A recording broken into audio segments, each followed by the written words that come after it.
All right. I think we're going to get straight into things. We'll be continuing our journey into the second stratum in the first Etrian Odyssey game. Little bit of catch up to start. We did complete some quests. Also have a new quest to obtain. Playing on my own, I got to the 8th floor. Quickly discovered there was some story-related stuff, and then loaded my save and got prepared to stream this as soon as possible. So we have a quest that's gonna require us to spend 5 in-game days on the 8th floor, which shouldn't be too difficult, honestly. We're getting to that point where we can kind of mash through a lot of the battles here.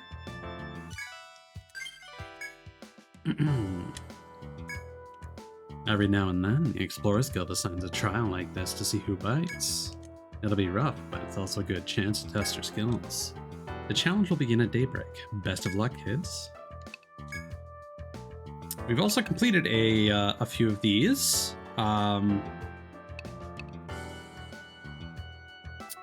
So we completed the one where we needed to get 5 butterfly eyes from the using magic to defeat the various butterflies in the first stratum.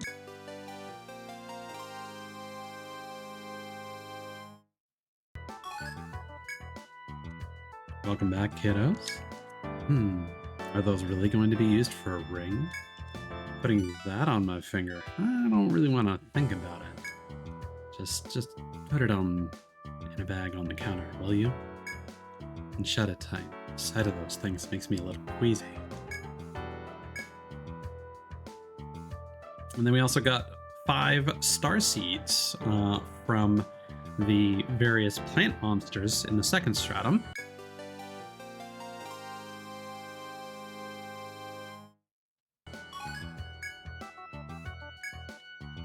Out of curiosity, do you think these seeds will really make her dreams a reality? Oh, don't give me that look. I know perfectly well it's just a silly superstition. The important thing is that they'll give her the courage to confess her love. But then, I wonder why she wanted 5 of them. Somebody's playing. Alright. So this is an interesting one that we'll talk about momentarily. There was a unusual monster sighted on the 6th floor, very similar to when we ran into that spider on the 4th floor once, and then we defeated it and it was gone, and it's just an enemy from the 2nd stratum that was just, slightly higher. And it's supposed to be in the labyrinth normally. I see. So that monster only comes out at certain times of day, huh?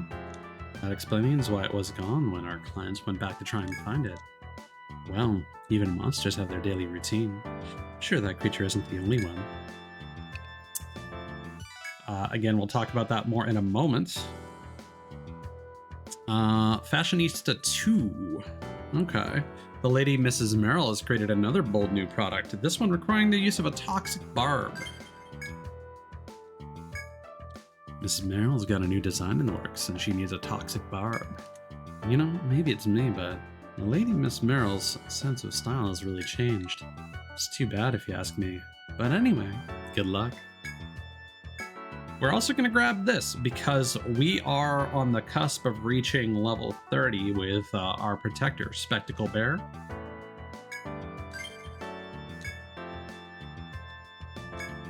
That poor kid. He'll never be strong, so he wants to meet a powerful adventurer. He's hoping to meet a protector above level 30. Do this for him, okay? Alright. So we have likely fought some new enemies. The Petaloid is the mysterious creature that was showing up on the 6th floor. Again, we'll talk about that in just a moment. The Gumvine, one of its drops, is a particular note, as the current bow that I have on Kirsten, you needed 5 of those. And they seem to be a rare drop. I don't know if there are different drop percentages for things. Anything that's yellow, like the Carmenite, for the Firebird is a conditional drop, but everything else seems to have arbitrary rarities. And the Gumvine seemed to be a pretty rare drop from the Petaloids. The Firebird I actually ran into on one of the previous floors, which I'll talk about momentarily. You get some backtrack opportunities once you reach the second stratum, and they take like single-digit damage from even the strongest fire magic, but if you do burn them, you get Carbonite, which is basically like the torched remains of a Firebird. So that's interesting.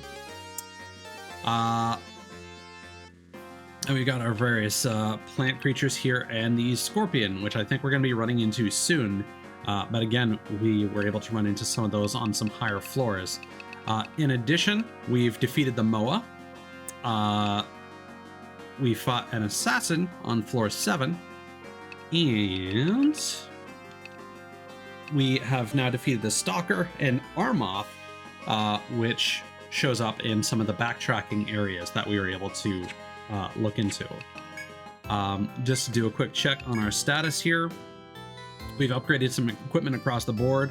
Our heavy hitters here now have the Heat Aspis, Iron Plate, Rapiers.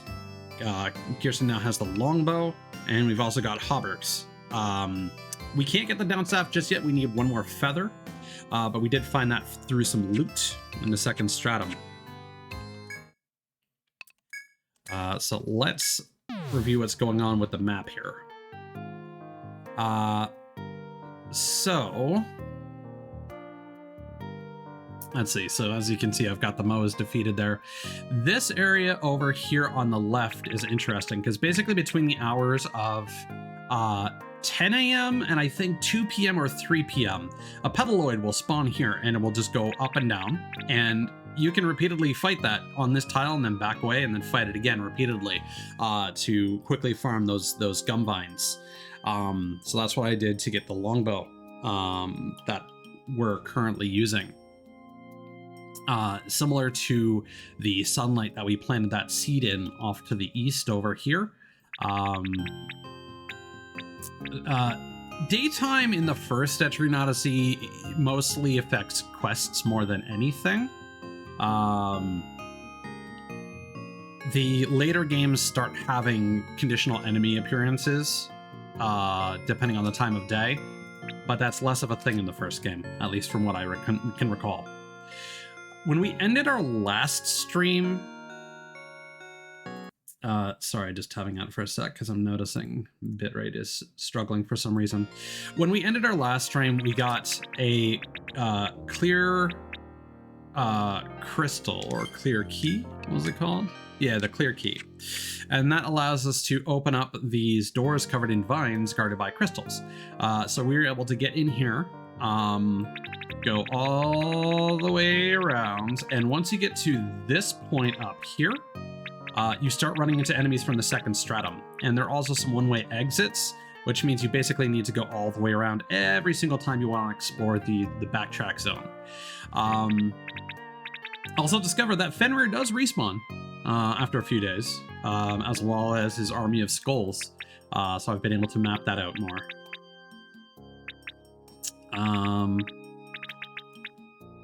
Going back to the fourth floor, we had some shenanigans here.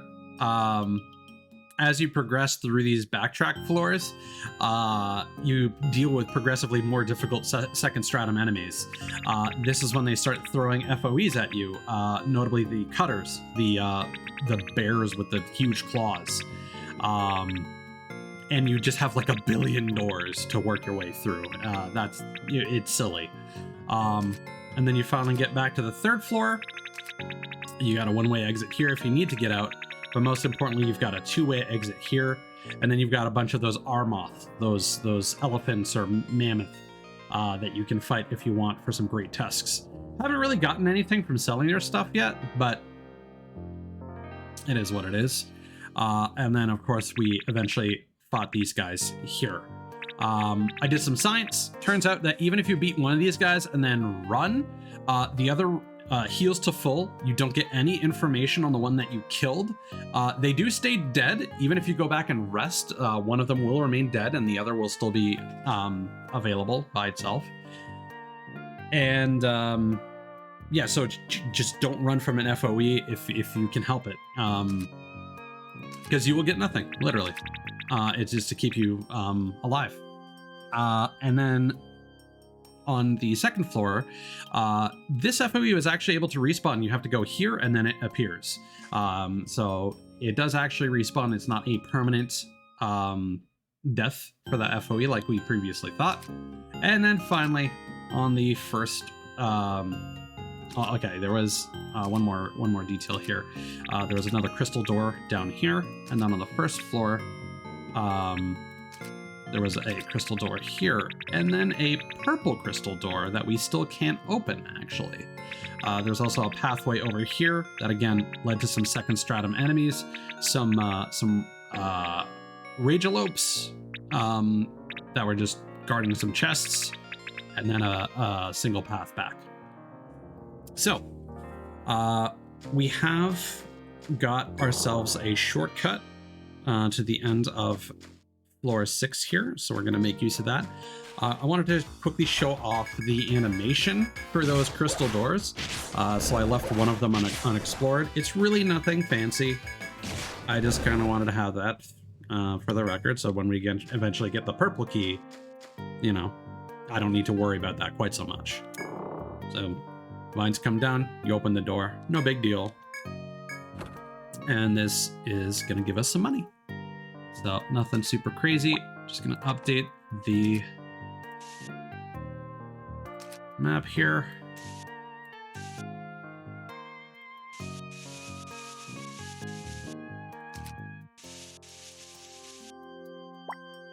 And the chest.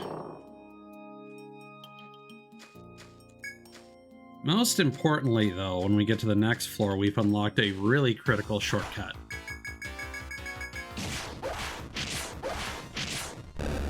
I may also want to review some of the skills that we've acquired, because I have gotten some new stuff. We've unlocked Defender, which is the most important thing probably overall. This is what allowed me to beat the MOA. It is such a substantial defense boost. The front guard and rear guard are awful by comparison. It's actually kind of crazy how good Defender is. We've also done the prep work to unlock Cure 2. And then after this, we're going to be focusing on unlocking Smite, maxing out Defender. Smite will allow us to, well, will allow specs to actually have an attack and potentially bind an enemy's arms. We're going to work on boosting On Guard as well, just so that we have a passive defense move that's always active. For Gustavo here, we've been maxing out all slash so we can do as much damage as possible. We are now hitting pretty consistently 3 times. Potentially, you know, we have a 50% chance of hitting an enemy 4 times. We're then going to go back to leveling up 2 hit for those regular encounters. And then we're probably going to give him some extra TP, baby, because his skill usage is quite overbearing. We have mastered multi-hit with Kirsten, so now we are hitting 3 times when we use that skill.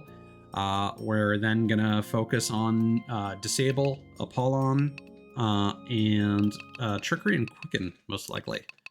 TP is fine for the most part, but we could always put some more in there. For myself, I have leveled up Salve a bit so I could get Immunize, which is basically the equivalent of Defender, but for elemental damage. Welcome on in, Ice. Hope you're having a good night, buddy. There's also a bug in Etrian Odyssey 1, which they have not fixed in the remastered version, where Immunize also confers physical defense. It treats, for whatever reason, the various physical damage types as elemental as well. So that stacked on top of Defender means your team is going to be like nigh invincible until they're not, and then they're going to be incredibly vulnerable. We're working on unlocking Salve 2, which apparently is good enough that it's like even at level 1 it's still good in the end game. like fighting the final boss and post-game content. And we do have refresh up to the point where we can now heal all types of ailments. And that affects the entire party. And then we're going to work on bumping up my attack, Caduceus, so that I can stun some dudes, bonk them, send them into horny jail. And then we'll probably work on maybe patch up or regen, something like that. Glad to hear that you're doing icy ice. Stay frosty. Yeah, personally, not interested in Persona 3 myself, but I'm glad it's finally there. Speaking of, you now have the highest level spells, and I've been giving you a bunch of technique points so that you can eventually get TP regen. So you have so much TP at this point that you can basically use these high level spells like they're regular spells. And the game doesn't describe this, but there was a question left in the air of, hey, does, you know, Flame Freeze, Thunder, or Inferno, Crucitus, and Thor hit all enemies? And the answer is yes, they do. But I don't see much point in leveling up Fire to get Flame if I have Inferno already. So it's a little strange, that setup. So, this is where we left off. That FOE that chased us was actually super easy. It was a scorpion called an assassin. This is where we got the crystal. I've explored the rest of the floor, but most importantly, we have a cheeky little shortcut that takes us past all the damage floors for the most part. So right around the bend here is where I ran into a situation where I realized, oh, I should probably load my save and plan my next stream. Because there's a room that's got some interesting dialogue happening.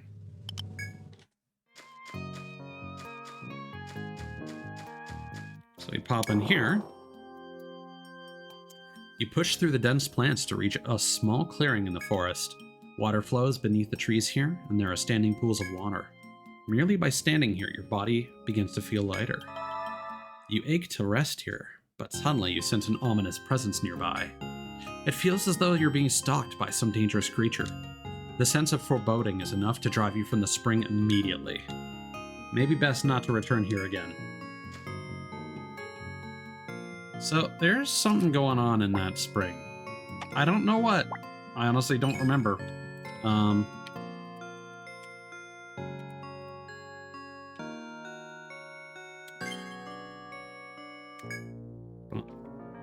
You can just totally go back and nothing happens, though. You return to the forest spring, but the ominous presence you felt has not abated. You cautiously take your leave from the ill-favored clearing. It probably is ice, but I don't know what it is. I mean, third time's the charm, right? Nope. It just forces it out. No big deal.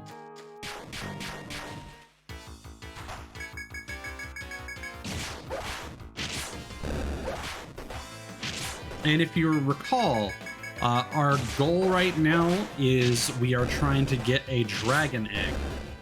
But we've been told straight up we are not going to be strong enough to fight the dragon. So they want us to find a way past it, steal the egg, and get the fuck out of Dodge. Now, this floor is called the Wyvern's Nest. So that's something of note here. One thing I did want to draw attention to is the fact that all of our healing items, as well as any equipment we have, all count toward our 60 inventory items. So that's one of the reasons why I started creating additional characters to hold stuff, and we're gonna have to start using some of these items, because there's a lot of stuff here that I just don't use on the regular, and it's literally taking up space. Now, over here, there was something that we're going to check out momentarily that caused some dialogue to pop up. But what's more interesting to me right now is this path over here. So, first, we have a door with one of the purple crystals that we are still not able to open yet. There's an interesting water symbol on the map here.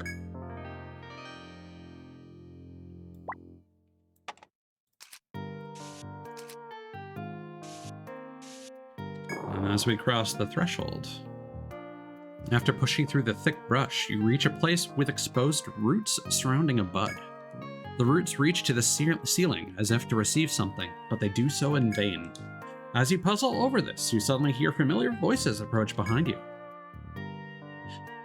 Ever further do you descend into the labyrinth, warriors of tigers. We congratulate you. The warrior woman Ren hails you, her constant companion Klokta standing silently by her side. The Ronin and Hexer seem pleased with your progress thus far. We have a favor to ask of such accomplished explorers. Usually, the waters of a healing spring can be found here. Lately, though, the water has stopped, creating a great nuisance for adventurers. Ren punctuates her bitter explanation with a quick point to the ceiling. A monster blocking the spring and the floor above is to blame. It is tiresome and vexing. Warriors of tigers, will we go to the spring and free it from that vile monster? We could make short work of it ourselves, but we have other matters to attend to. If you mean to further explore the labyrinth, to do this would be in your best interests. With this, Ren and her wordless companion turn to leave. Luck be with you, warriors. Gain victory over the monster and bring honor to your guild. With those final words, the two adventurers leave this place. You can go defeat the monster as requested, or continue your investigation. Large buds' roots project from the ground in front of you. They reach the ceiling as if to receive something, but they do so in vain. Perhaps if you defeat the monster to block the spring on the floor above. That is very true, Cthulhu's. And frankly, we've done a lot more than just steal some eggies from some poor dinos. The dino couple. So it seems like that's what's being forecasted for that room up above. So I feel like we should just go and tackle that. It's entirely possible that we'll get wiped out by whatever it is. But I think it's a worthy endeavor, because I get the impression that we're going to unlock Bed and Breakfast 2 Electric Boogaloo if we do that. And the Hexer does look cool. They have a weird place, though, in that they are basically like a magical version of the Dark Hunter. They seem to be more, I don't want to say risk versus reward, but they are definitely putting more, like, all their eggs in one basket, in that the Dark Hunter is at least able to do, like, consistent regular damage. I don't think the Hexer does a lot of damage on their own, except by way of the various curses that they inflict on enemies. Also, welcome in, Nuna. Thanks for coming by. Good to see all y'all tonight. You push through the dense plants to reach a small clearing in the forest. Water flows between the trees here, and there are standing pools of water. Merely by standing here, your body begins to feel lighter. You ache to rest here, but suddenly you sense an ominous presence nearby. Whatever foul creature blocks the spring's water is targeting you. As you look about, a gigantic crab steps forth from the cascading water. Its large, sharp claws and hard shell make it seem a harder adversary than any you've faced. You vow to stand your ground and defeat the thing to restore this spring to its natural state. Pond Claw has appeared. So first, we're going to defend up. Gonna start slashing. Let's reduce their accuracy. Gonna queue up a salve, because I don't know what we're going to be dealing with in terms of damage. And let's treat ourselves to a crab boil, why don't we?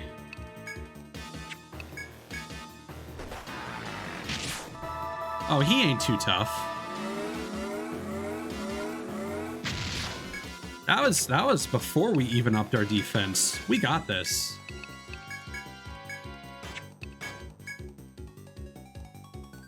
Exactly. I grab. This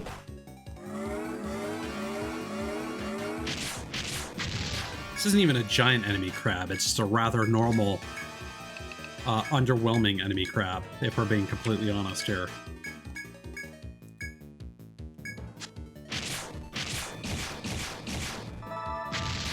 Yeah, no, we are well equipped. We are steamrolling.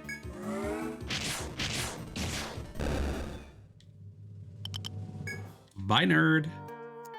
The gigantic crab silently collapses to the floor. With that, the pools of water below you audibly begin to drain somewhere. The crab's demise seems to have unblocked their flow to the lower regions. Your task complete, you decide to return to the main goal of exploring the labyrinth. Ooh.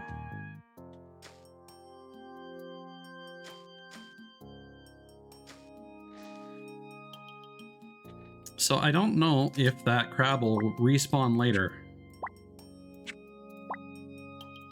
I'll put that there, just in case. It probably won't. It'll probably just become a regular enemy later. So the exciting thing is that I have a sneaking suspicion that this is the spring water that Klokta brought with her to floor 3. Refreshing water is dripping onto the stump. Will you drink the water? The party is revitalized. Boom. Thirst quenched. Hydrate, streamer.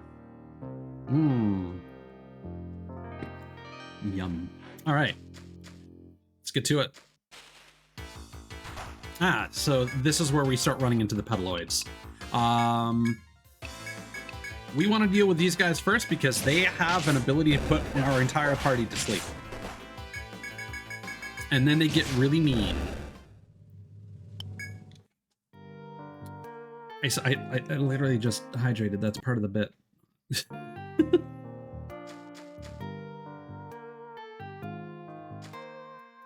I'll drink again. Yum, with less enthusiasm this time. All right. Got a harvest spot just before midnight. Good timing. Cross seeds and crab apples.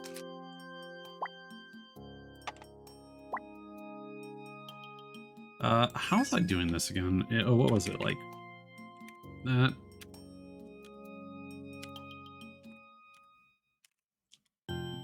I think that's what we were doing.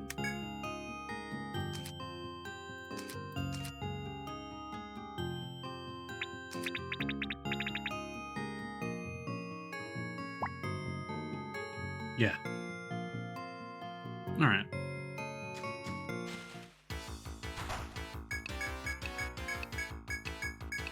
Yeah, so these scorpions might seem intimidating, but they're kind of a joke. Also, the spiders, they can't actually poison you. They can paralyze, and they can bind your enemies with their cocoon ability. But they do not poison. So they're actually not that big of a deal.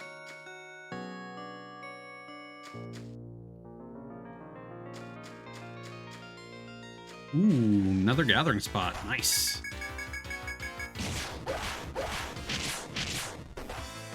These guys are also mostly focused on binding your team. And blinding. At least I think that's what that debuff is. I've always killed them on like the same turn that it gets inflicted, so, you know. Well, we can come back there once we hit midnight. Okay, yeah, these fights sometimes become a little silly.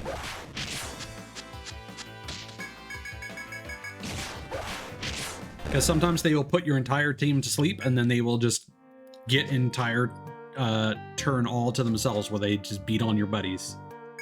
A small crack is visible in the wall of trees before you, but it seems it cannot pass through from this side. Intel acquired.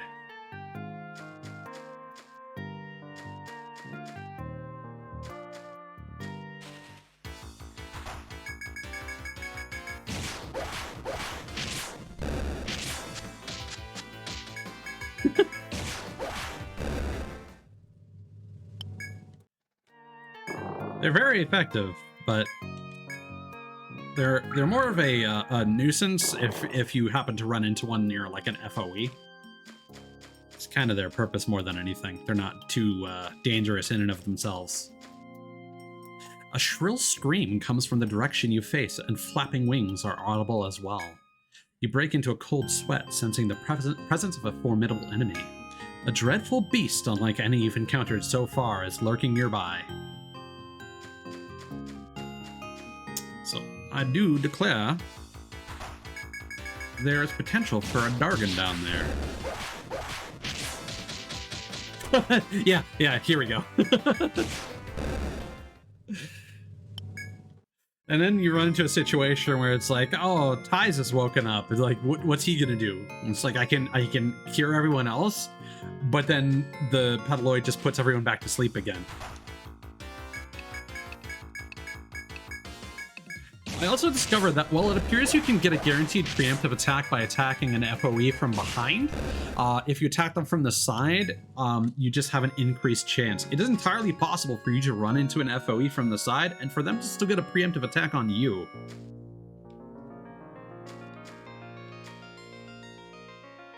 Hello there. Hi. Alright. How do we want to map this? You finally reach the Wyvern's nest. Somewhere in the vast space before you, you can make out the Wyvern's shadow. You consider how best to find the egg here without disturbing the Wyvern. So I think the game plan here is we want to stay out of the Wyvern's line of sight. It's been a long time since I've been here, but I think that's the game plan.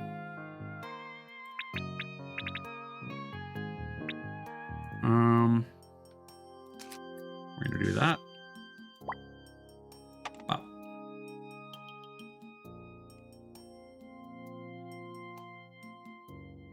And we're gonna do...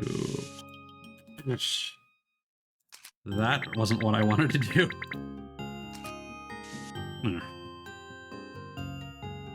So I think we want to go this way. Oh, the Firebirds are here. Howdy. These guys are absolute chumps. It's kind of weird. Oh, now they're dropping feathers. I didn't get a single feather when I fought them on the floors I was backtracking on. So I feel like as long as we stay off the green space. Ooh.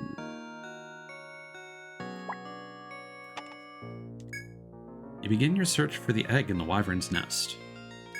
However, your search was fruitless. This doesn't seem to be the place.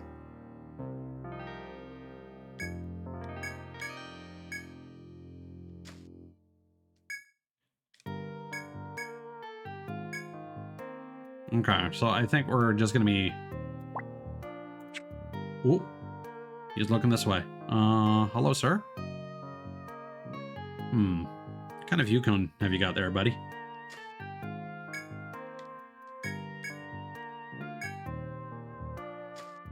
Uh-oh.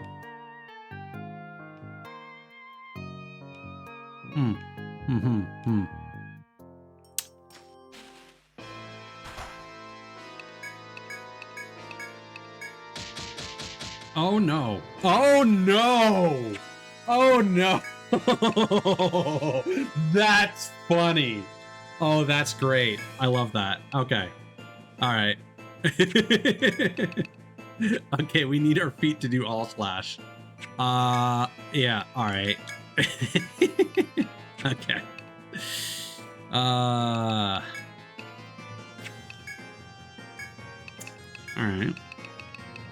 Damn, we need our feet for a lot of things here. Let us unbind Specs. Wyvern's not going to be weak to fire, right? Let's try ice. Oh, Jesus! All right, let's flee. Why don't we? Oh no! All right, all right. Oh no! Let's try and escape. Let's Oh, they're smart. Okay, everybody's unbound. Yay! We did it. Hello, Luco. Welcome in.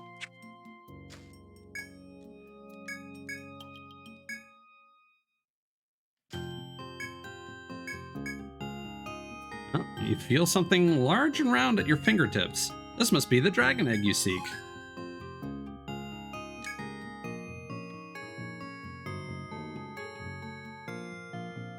All right.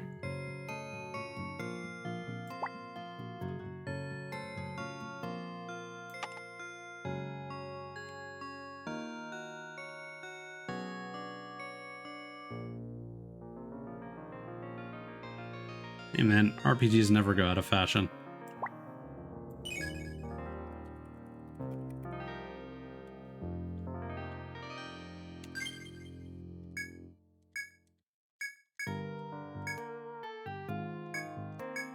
But there seem to be no more eggs.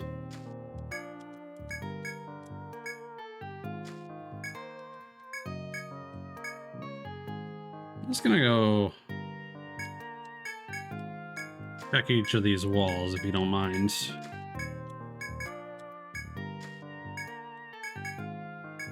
Okay. Well, we escaped. And that's the important thing. Yeah, I feel like that's the more valid troll answer there. Imagine gaming in 2023. Cringe. All right, that's it. As I was saying, we got a bunch of these items. May as well be economical with them. We'll use a nectar to revive myself. And then use that to revive Specs and Kirsten. And now everybody's awake. Wow. Did we achieve anything? Nope, not particularly. Ah, hell yeah, Luco. Etrian Odyssey's great. Yeah, Strange Journey, I really wanted to get, but every time, like, I kind of looked at buying it, I was just like, I'd rather just play Etrian Odyssey. Like, I tend to have that feeling, like, a lot. Like, I enjoy Nocturne, and like, the HD version of that came out somewhat recently, but it's good. I'd rather play Digital Devil Saga. You know, it's never enough for me. I should continue my playthrough of Soul Hackers 2, but part of me wants to get the PC version rather than continue to play it on PS4, but at the same time, it's a turn-based RPG, so what difference does it really make in terms of, like, capture delay and lag and whatnot? Yeah, I've heard about that one particular dungeon that's just, like, ridiculous with its layout. I don't know if Strange Journey had a mapping feature. I feel like if it did, that would sell me a lot more on it.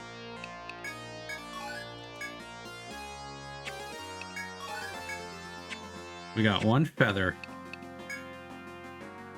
All right, got the dragon's egg. There's a particularly infamous dungeon that I'm referring to. I see you were able to safely retrieve the dragon's egg. Thank you for your efforts, and trust you successfully escaped the Dread Wyvern. Two of us did. Perhaps in the future, once you become stronger, you may be able to challenge it. But for now, discretion is the better part of valor. It's wise to solve the difficulties you face one step at a time. Be that as it may, for your service in retrieving the dragon's egg, we present to you a small reward to show our gratitude. Ah yes, before I forget, there's someone I'd like you all to meet. He is Lord Visilo, chieftain of the Rada and leader of Etria. The chieftain wishes to speak with promising adventurers like yourselves about the forest. Wait one moment, please.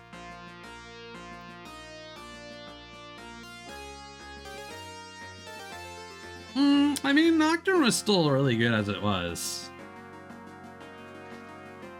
But yeah, Strange Journey was, well, it was strange.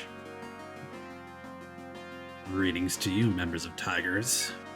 I'm Visil, chieftain of Rada Hall. I protect Etria and promote exploration of the forest. Why does this guy look like Dante from DMC5? Like, can we be honest here? Wanted to personally thank you for your successful forays into the labyrinth. Now, as I'm sure you'll be exploring the place further, I have a point of advice to impart to you. The road leading further into the labyrinth is hidden near the Wyvern. Though said adventurers in ancient times who went deeper into the labyrinth than we do now. Lately, only a few explorers dare go below the 8th floor. I have high hopes that they'll be the ones to reopen the way to the lower floors. Now then, if you'll excuse me, I look forward to speaking with you another day. I'm glad you were finally able to meet our chieftain. We're all very devoted to him, and we worked with him to further develop this town. The chieftain only has time to meet with the very bravest explorers, you know. It's a sign that you've become exemplary adventurers. Keep up the good work.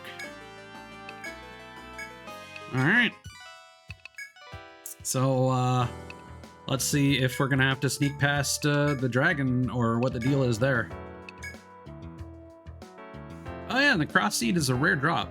Or it might actually be based on the time of day, now that I think about it. The yellow, because that usually indicates something conditional.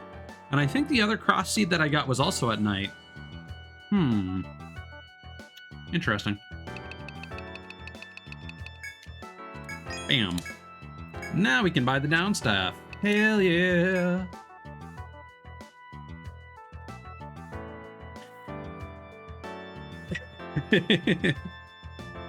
Yeah, no, the artwork in this game is phenomenal.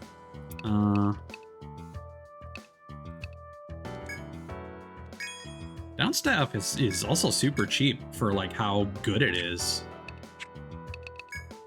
And I think we've got somebody in reserve that we can... No. Because the bone mace... I guess we could give that to a troubadour, but...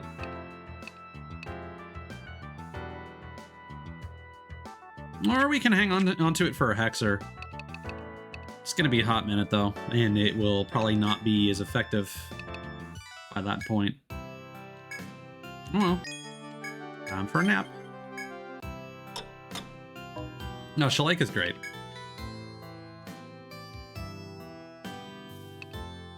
Luco, I'm assuming you're talking about Street Fighter 6?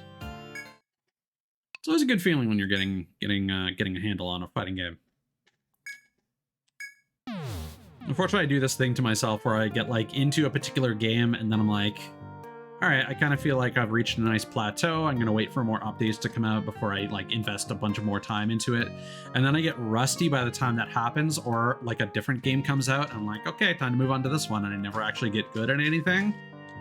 And then I move on to the next one and I've gotten super rusty from fighting games in general, and it's like, oh, now I just suck at these again. God damn it.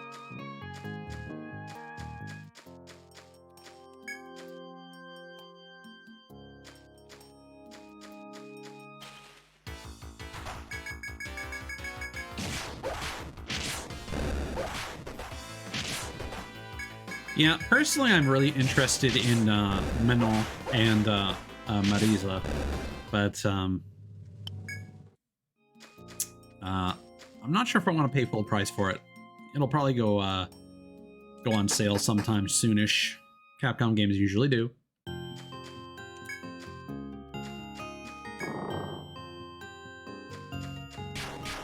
Also, I thought it was funny for the game to come out in Pride Month, and for I'm not sure if it's Geef's story mode or Marisa's, but they basically confirmed that Marisa is bi or pan, and Zangief is gay. Like, he always had in his bio that he dislikes beautiful women, but like apparently in that story mode he's just like, ah, yes, I only want to fight, and she's like, yeah, but when I get married, it's like, no, bye. Oh. How about the Horo show out of here? Fuck. Yeah.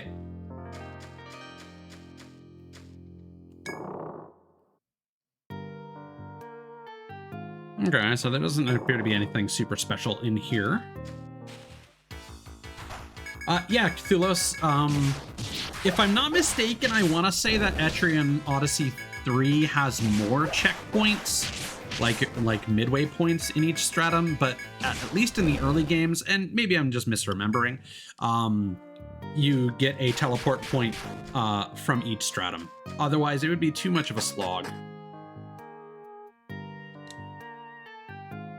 You walk through the forest. For the next 5 days, you may not leave the 8th floor of the labyrinth. You mark it on a scrap of paper you bought. 5 days remaining. Yeah, I'm not gonna do that. Not now, anyway. I'm gonna do that off stream. Oh, nap time.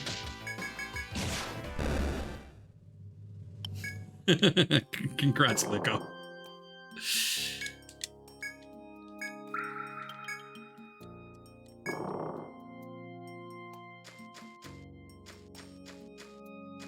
Well, like everything Street Fighter 6 is doing is great.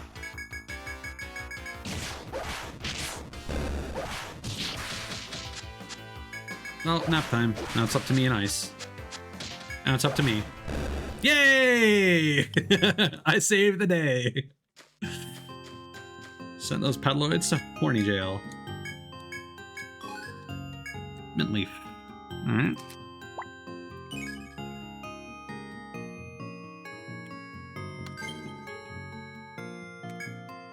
I have not really consolidated my short forms for any of these things. I also still need to auto map the previous floor and this one, now that I think about it. We can actually do that now. Never have too much auto mapping. Or auto pathing, I guess is what I should say. So boop, boop, boop.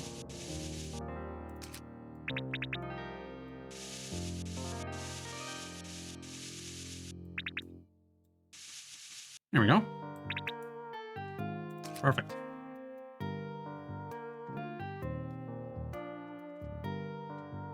I mean, people who are having that argument are stupid because, I mean, Street Fighter has always been about the World Warriors being about different fighters from different places. Like, there are a lot of fighting games that focus on that, obviously. But that game more than any other, like, you also have like Tekken, which is all about like the cultural representation with people speaking their native languages.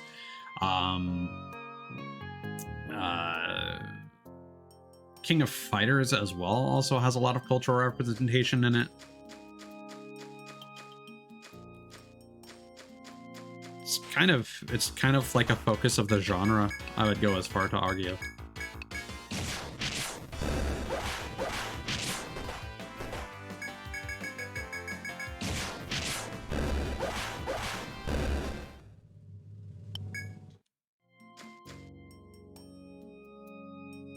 Okay. So, do we actually need to go fuck with the dragon? Or is our shortcut over here somewhere? Okay.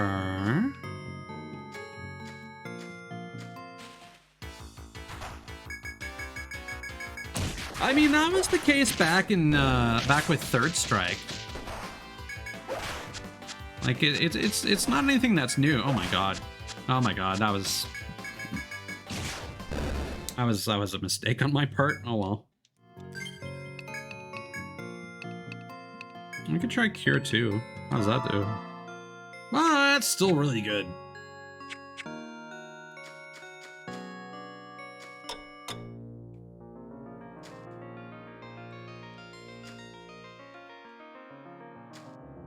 Okay.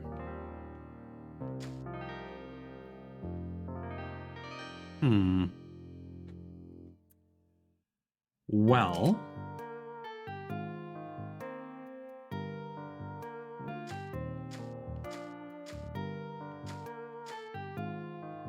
Let's try something here. Hello, sir. Okay. Yep, so that's the limit. All right.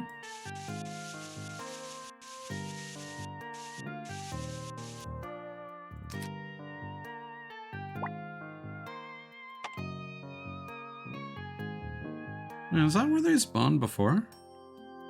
Yeah, no, I think that is. There we go. Well, that's true. They were still, I feel, going for like more of a cultural thing with Third Strike's soundtrack.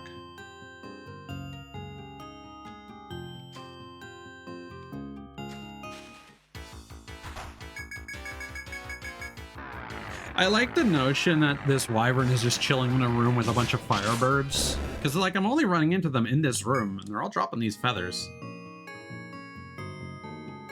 Wyvern fried chicken. As you stand marveling at the jungle trees, you spot a narrow road between their trunks.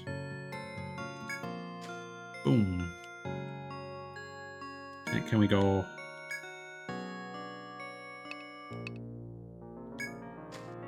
Hello? Nope. No more egg. May as well move that then. Bam.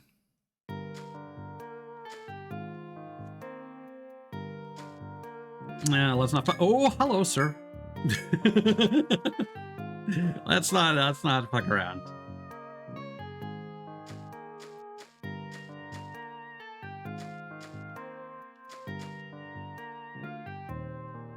Huh. There's got to be another backtrack area from a lower floor once we move on to the next stratum. And that's probably going to take us south of the Wyvern. All right. Boom.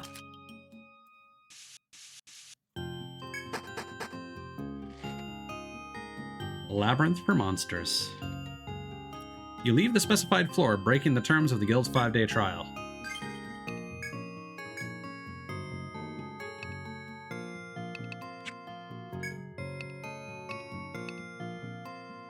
Okay, but it doesn't fail the quest on us or anything. That is a good question.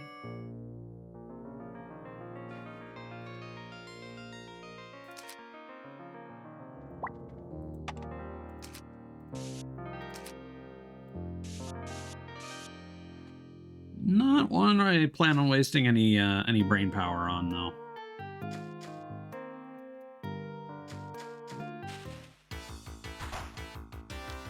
Oh, hello. Okay, we're fine. Eviloid. Alright. How strong are these guys? Not very. Alright. Probably just inflicts terror on you. I'm making that assumption.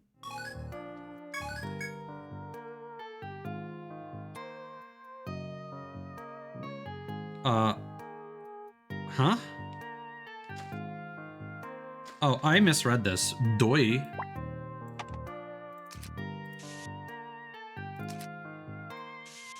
I was not paying attention to the direction I was facing. There we go. There's apparently something between, like, Geef and Eagle, I think, in a previous game. But I don't know if they're, like, together or anything.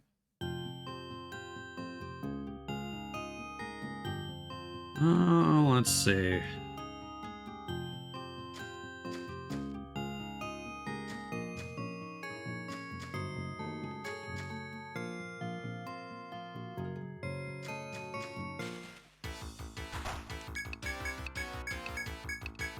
Still, that said, I still want to take out this Eviloid as soon as possible.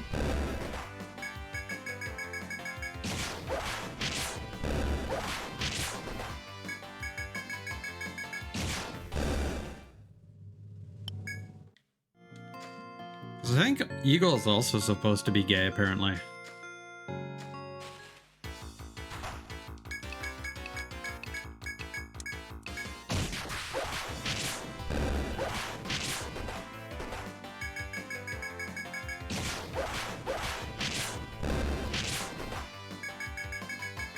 But keep in mind, I got a lot of this information secondhand from a podcast that talks about fighting games a lot, so... I would trust their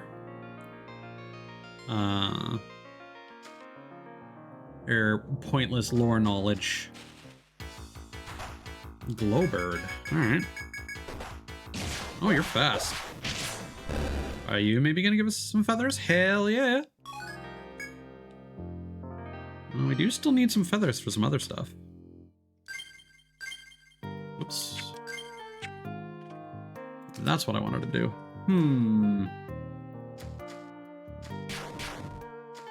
I want to explore this way before going south. Okay, Medica 3. Not too shabby. Not that we're gonna use it until inventory starts becoming a problem, and then we're gonna use it begrudgingly.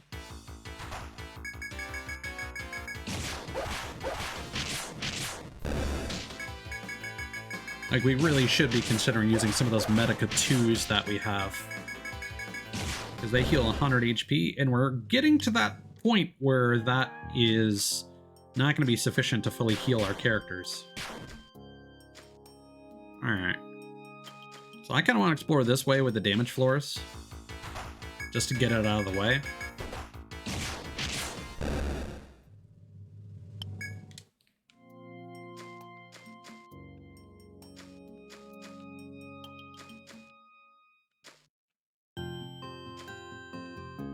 Oh boy, alright.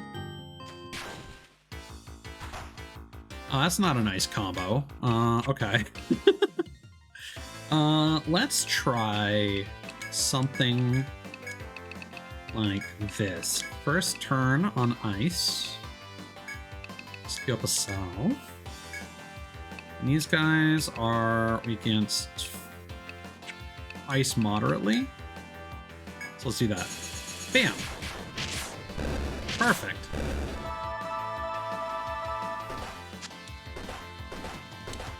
Ooh, okay. Those guys are kind of nasty. They can hit your whole party.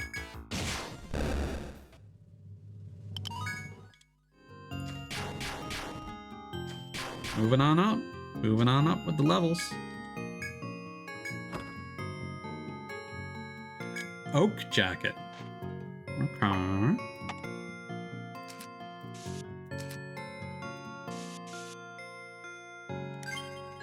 That seems like some mage gear to me.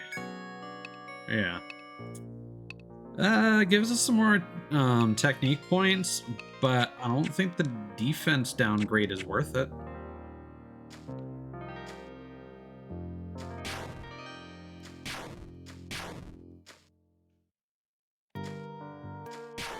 Ow.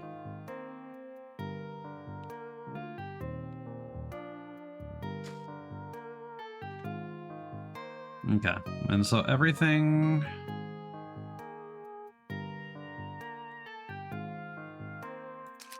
in between here, I think, is damage.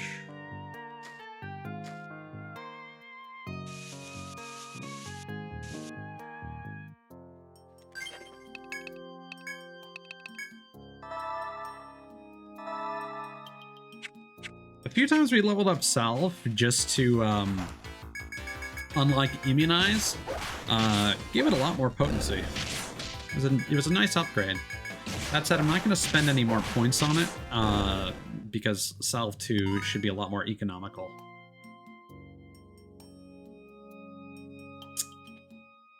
Interesting. Nice. Welcome in, Becca. Hope you're having a good night. You suddenly remember the quest you accepted at the pub. There was a boy you wanted to meet a protector at level 30 or higher.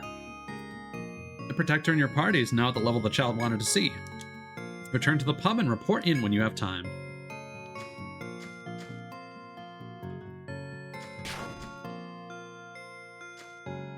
That's 3 tiles ahead.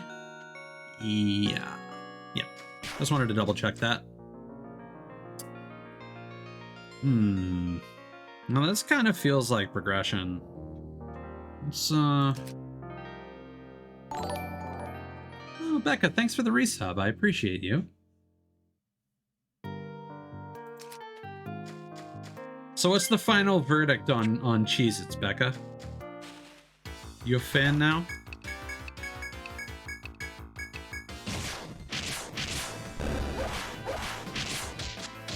Oh no. Ow.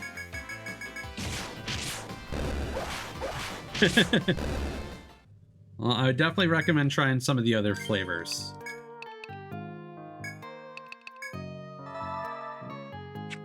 As I said on Discord, my personal favorite is the hot and spicy. But I also really like the white cheddar. Cthulhu's doesn't like the extra toasty. I think it's nice.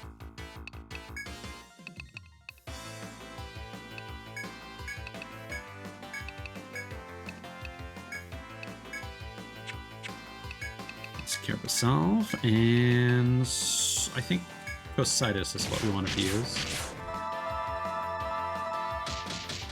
God damn it.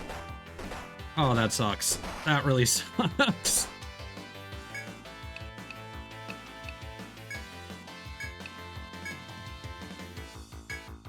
Okay, well now we need to heal everyone.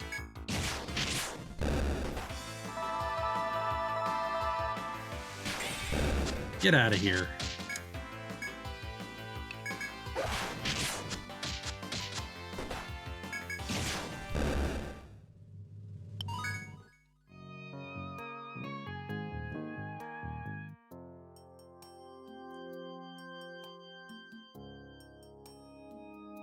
I don't think is when you say Tabasco ice, are you talking about the hot and spicy, or is that a specific flavor in the US? Oh my god. Let's just what's fastest here? I think that will do what we want. Yes. Clutch. Perfect. Perfect fight. Bam.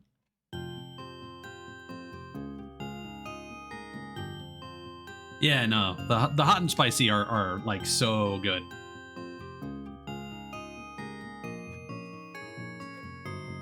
That is a very particular detail about the Warhammer 40k terrain.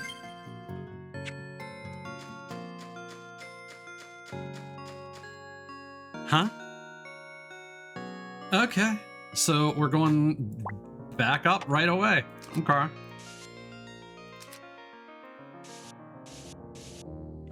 Okay, there's gotta be a shortcut, right? There's gotta be.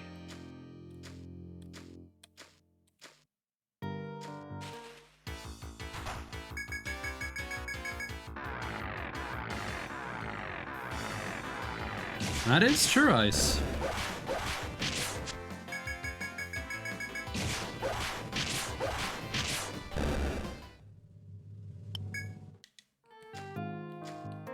Yeah, contrary to Cthulhu's opinion, I personally really like the toasted. I can understand why someone might not, though.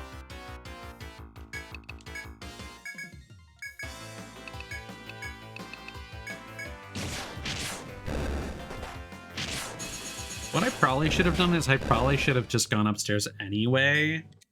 Found that shortcut and went to the water spring.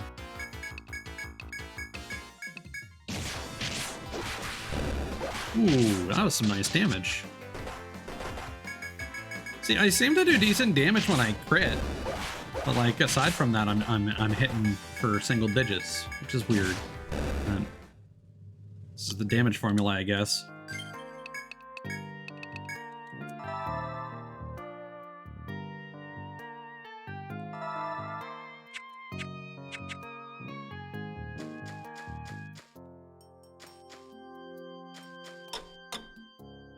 I feel like orcs would go ham on some fucking Cheez-Its, to be fair.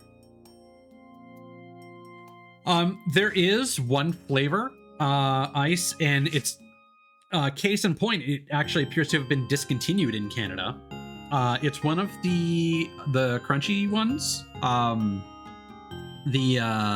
There was a spicy chili one that just tasted like chili mixed with cardboard. It was not great. It was not a nice flavor. But they no longer advertise it on the Canadian website, and I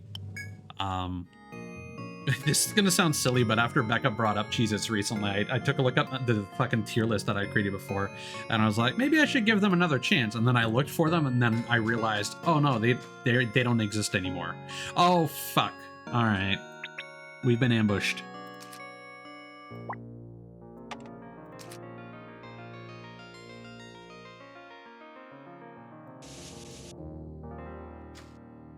No escape. Uh-oh.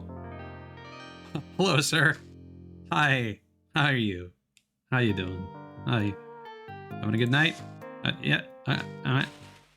Yeah.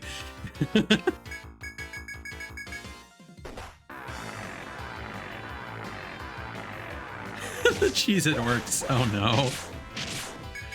What have I done?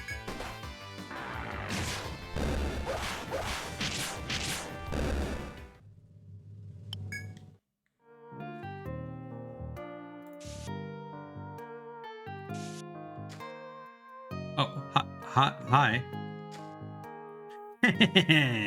Can't catch me now. Uh-oh. Oh, there are two of you. That's why.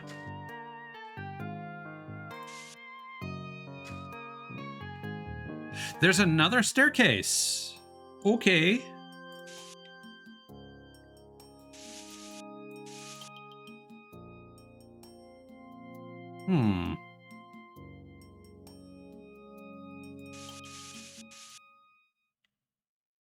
So I think we want to go here. Oh, fuck.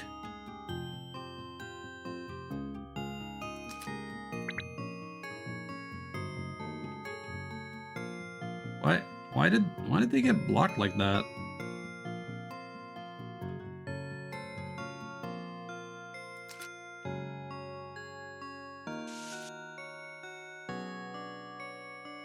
Well, let's see what this guy is.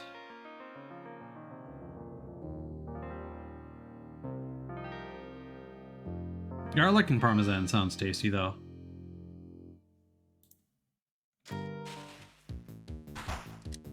It's one of these guys. Okay. We can probably take him. Question is if we can deal with him fast enough that we don't get ambushed by another one.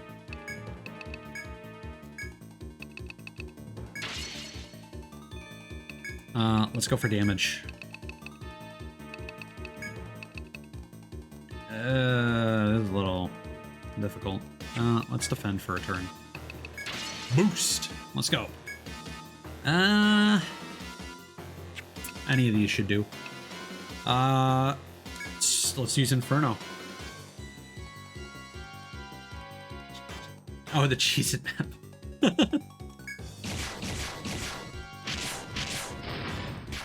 Blam. Okay, everybody's scared. Oh no, we got this. We got this. This guy's toast. Bam. Okay, what's going on over here? Why did he oh. Fine, be that way. This might have worked out in our favor. Alright. Okay. Let's see, so those are stairs down, and they're blocked off like so.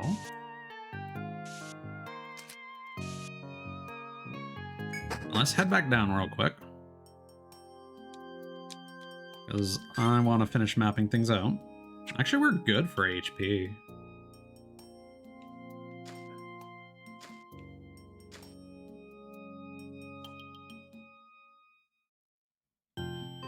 Yeah, so I'm really not sure what happened with that other FOE. We're gonna have to wait for him to respawn to figure out why his path was like that. Oh, okay.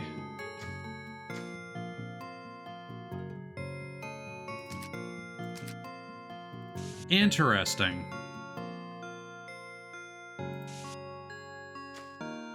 So they do a little U-shaped pattern.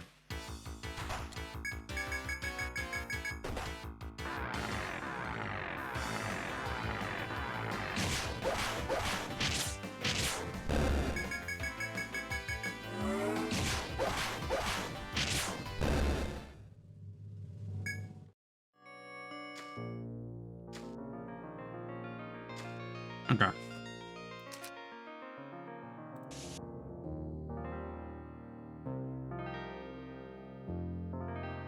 So they go around like so.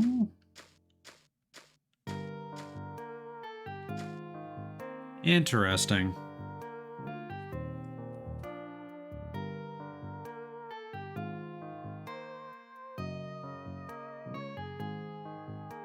So I think it's probably something like that. I don't know. And these are stairs up. And we'll do that. All right.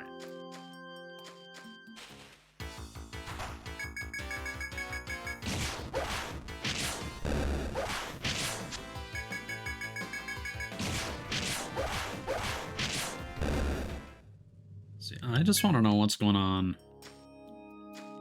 with regard to the spawn point for this guy.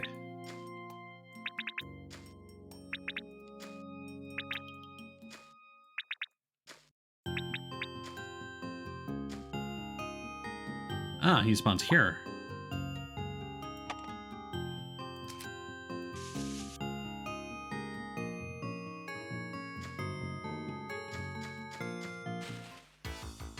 Good to know.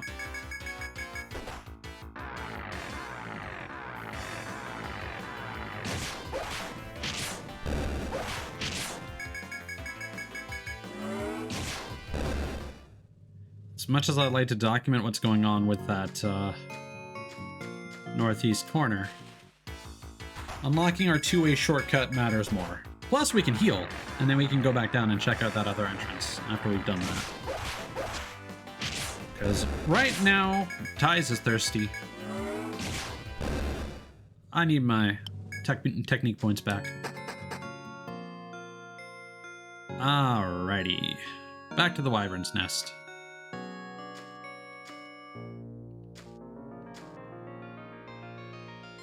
Oh, we're just in proximity.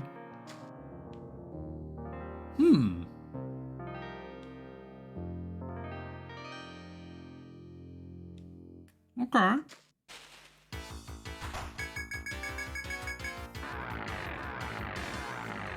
Going back down, I guess.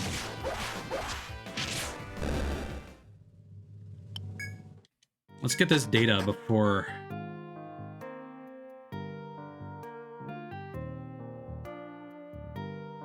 Okay, what are we looking at here? Okay, so... Back up. Boom.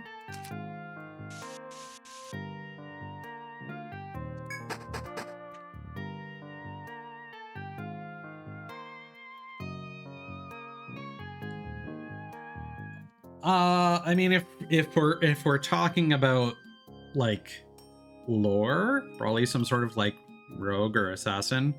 If we're talking about like being realistic,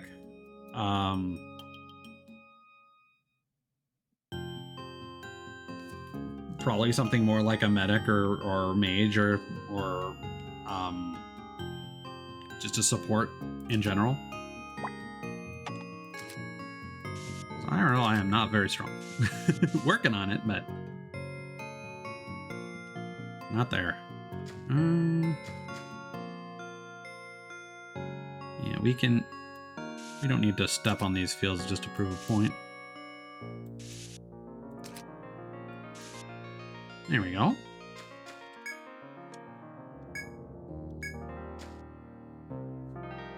And is this gonna... Yeah, that's what we want to see. That's what we want to see. All right. Replace that.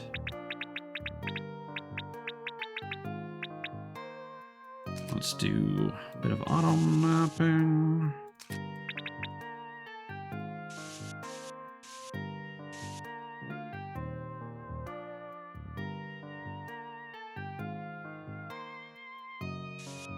Nope. Damn it. Okay.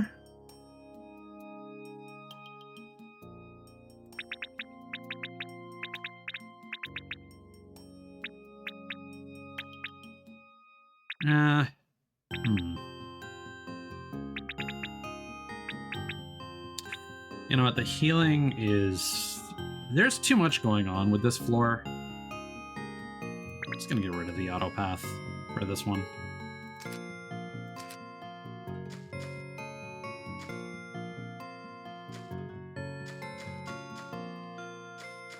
I don't know why they make it such a big deal, spending like 5 days on this floor, because there's a place to heal yourself up.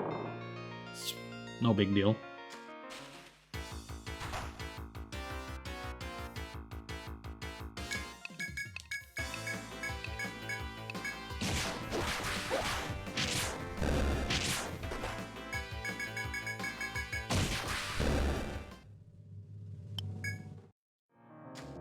Yeah, no, the maps of these games are just kind of fun to explore in general.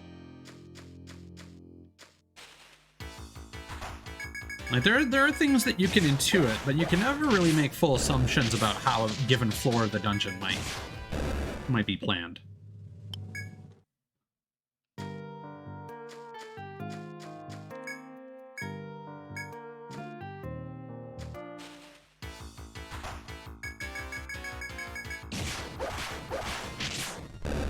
Yeah, I like strawberries well enough. A common dessert that my mother would make is just like super simple, just bunch of strawberries, throw some sugar on top, and just kind of turns everything into not really sure what happens or how to describe what's actually going on there, but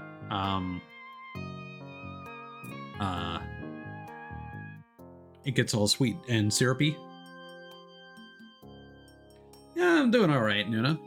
Especially now that my shift is over. Today was actually quite mind-numbing at work.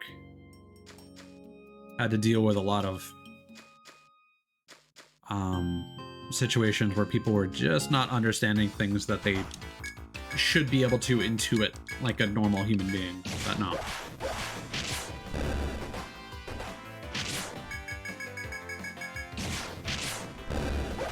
I'm normally quite patient when it comes to explaining things, but like it was getting to a point where I'm like, okay, I actually don't know why you're not getting this. I do not understand the cognitive disconnect here. Oh, right, we can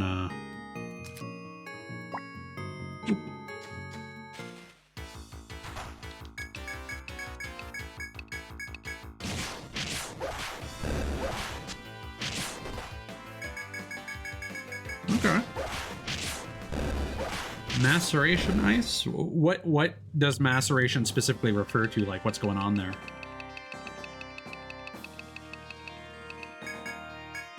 Like, what is the cooking chemistry that's happening?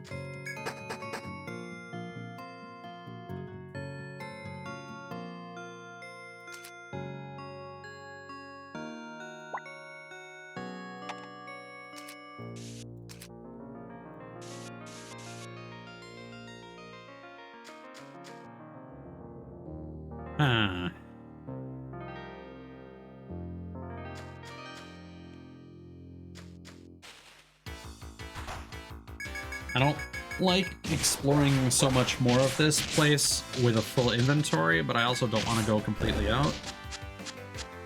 Ow. Oh, of course, it's me. Alright, everybody, wake up.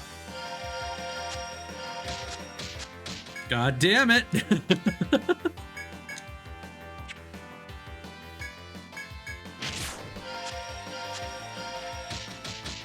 God damn it! It's Burnham, please. Thank you.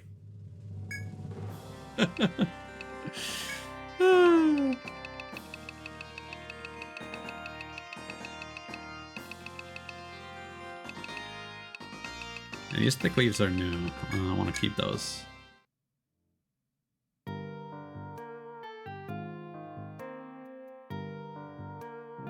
Ah, okay.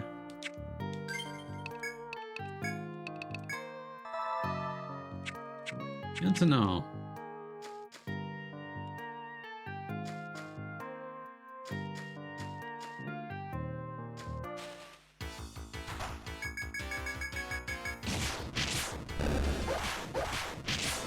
Is that basically how jam is made then? Just like sugar and fruit, and then you just mash them? Or is there more to it than that?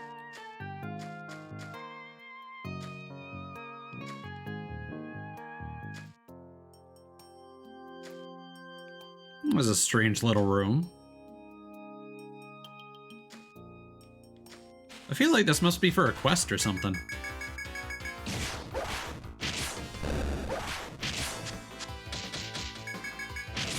Nap time.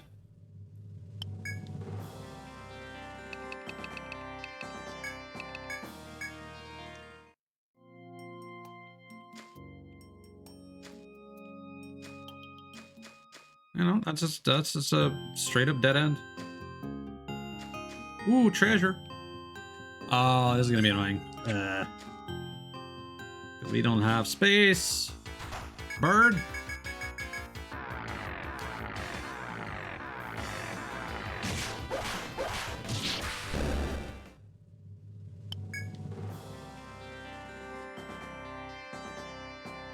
I think we got more than enough of those tailbones.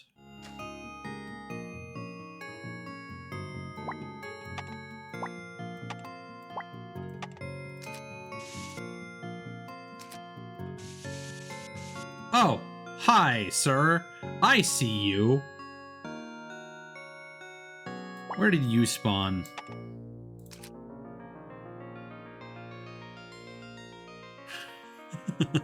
All right. Right.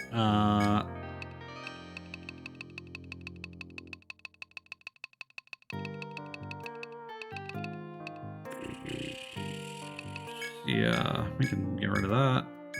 Get rid of that.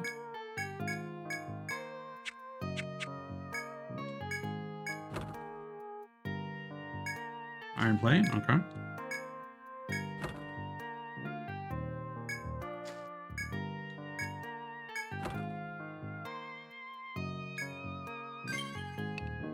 Okay, we're just gonna sell that stone art immediately. Uh-oh.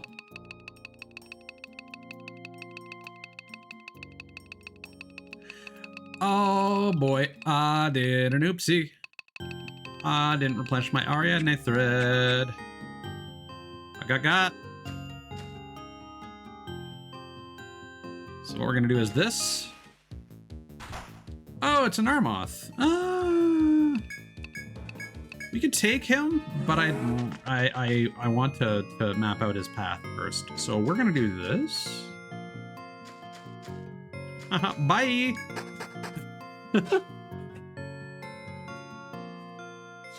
Cthulhu's status effects do not persist, thankfully.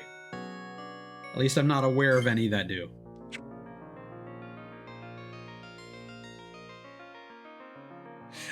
So what would you typically use as an acid for jam? Nice. Not for touching those chests, but for approaching them, yeah, Cthulhu's. The game does that a few times.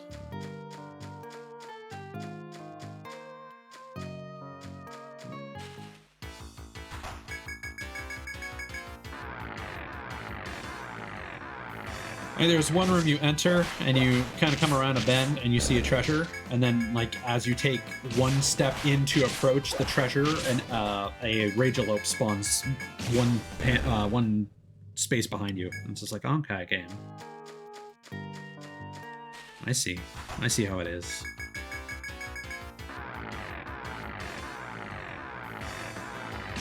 Yeah, I was about to ask, like, vinegar seems like a weird thing to put in a jam to me. Lemon juice makes a lot more sense. But what do I know?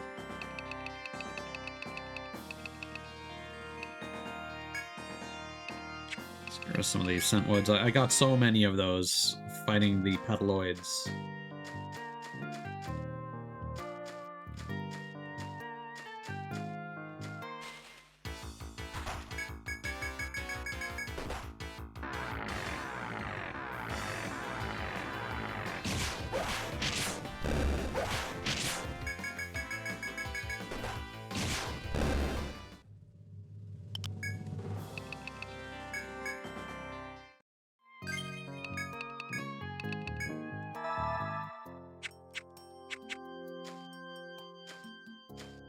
Yeah.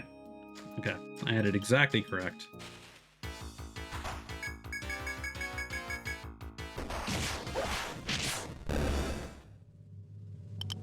Ooh, bird talon. Oh, that's a somewhat rare drop, I guess. Let's get rid of the sticky goo.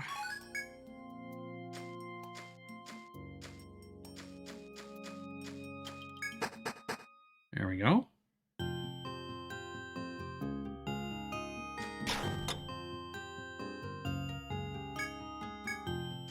Okay, so it does reset, but it resets based on the current day.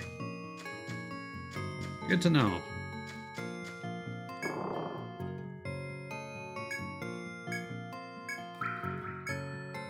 Yum. Hydration.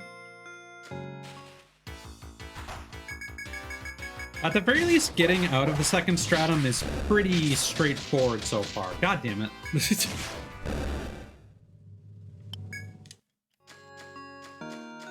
We also got a skill point on everyone that we can use. That'll be exciting.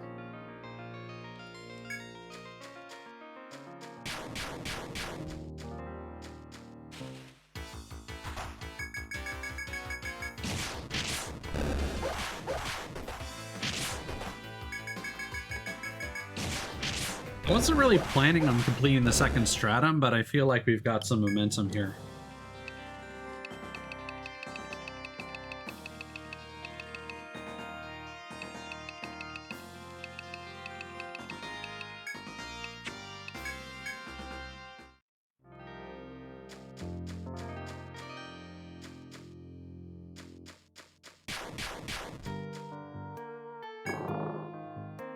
Yeah, vinegar and hot sauce makes perfect sense. Wait, is that what hot sauce is? Just a peppery jam with more vinegar to make it more liquid?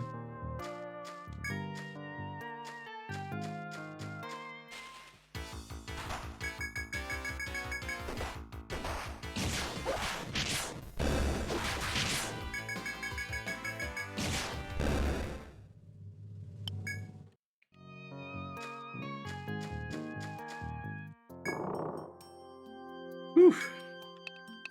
Save first. And let's get out of here. Alright. I've heard you made it safely past the wyvern's nest to the 9th floor. In which case, there's something I must tell you. The bottom floor of the primitive jungle is host to a frightful monster. We know that many bands of adventurers have already fallen to it on the 10th floor. As a result, the Rada is launching an official mission to defeat the Fiend. If you believe you can accept such a difficult task, we encourage you to attempt it. The hunt for Sir Nunos. Sir Nunos, the king of the jungle, is blocking further exploration of the labyrinth. Eliminate the thing before we lose more good men. You accept then? Very good. The chieftain will give you the details. Well met, members of Tigers.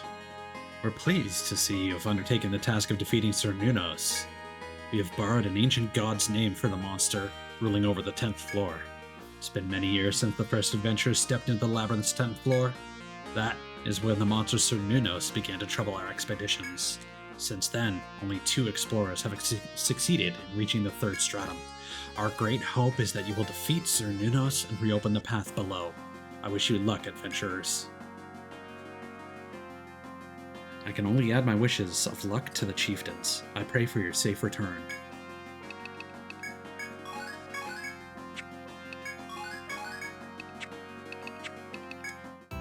Alright. Do we have any... Okay. Coin. Carmenite. Ah, that sucks. Oh well. Okay, let's sell what we got.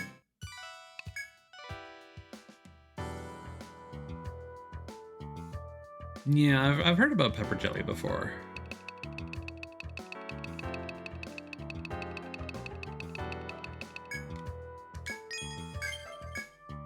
Bone flail, leaf tuna. Oh boy, whole bunch of stuff. Oh my god. Those birds were keeping a lot of stuff. Okay. We're going to get rid of the Stone-Hard one because a slight defense increase probably is not going to help on like one of our party members. The money is going to be worth more.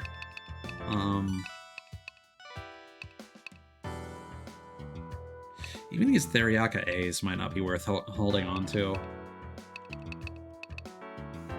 I may also get rid of this Bravent, just because it decreases defense.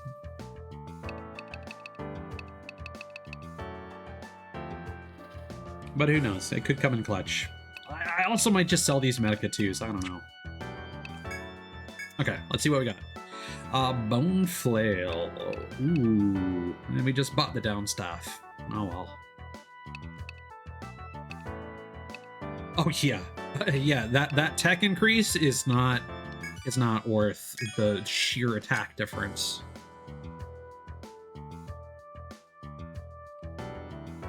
That said, we may want to keep the down staff on ice because I think he benefits more from tech. So what we'll do is we'll take our spare down staff, give it to Kana. There's all these extra bone maces that we had here. We also now have a spare iron plate, which I think we're gonna give to David. Oh, actually, there's a lot of people that can handle that. I'm not gonna make that decision right now. We got a bunch of stuff for armor. Got a plumed hat that'll increase our TP.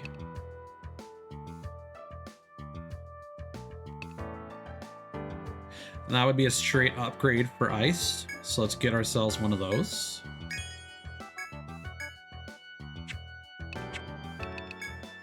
Throw a spare red charm on somebody.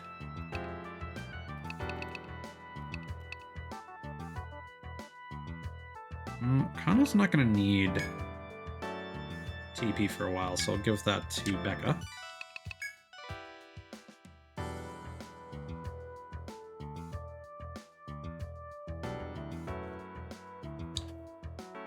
Yeah, gochujang is fermented.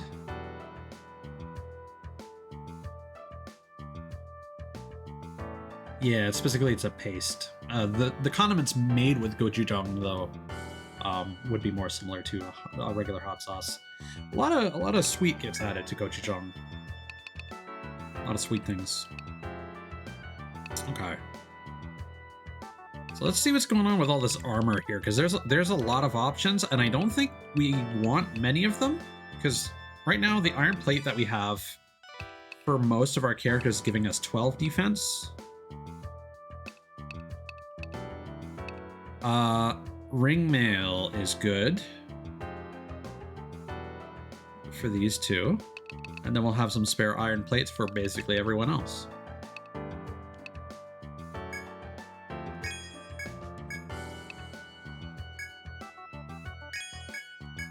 Okay. Give our front line some more survivability. And iron plate is 12.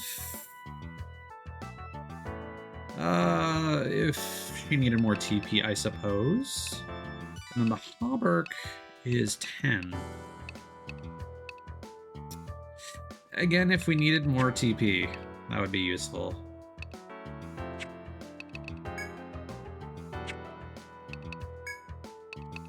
We're going to hang on to the oak jacket, and we're going to give a whole bunch of people these iron plates.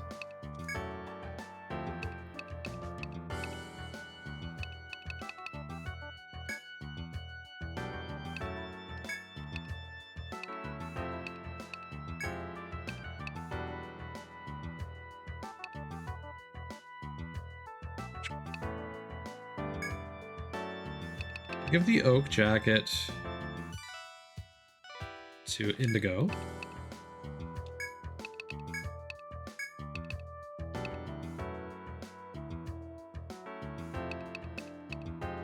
The meta can't use... They can use the iron plate? That's silly. Alright, we'll give the oak jacket to Kana then.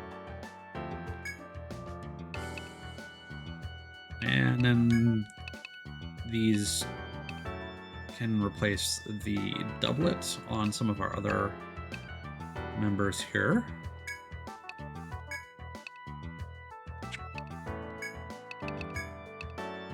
There, that should be good. Should I keep a spare brio? I don't think there's much point. Nope.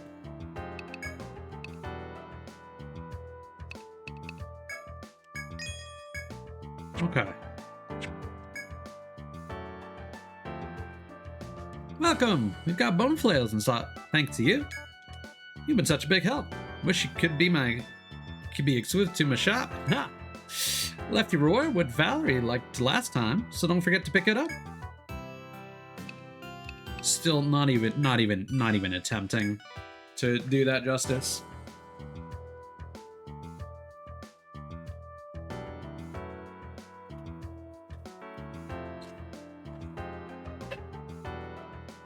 Yeah, I've tried gochujang on its own. Not a fan. I don't know if it's intended to be eaten that way. I'm assuming it's supposed to be like more of a stock or used in other sauces.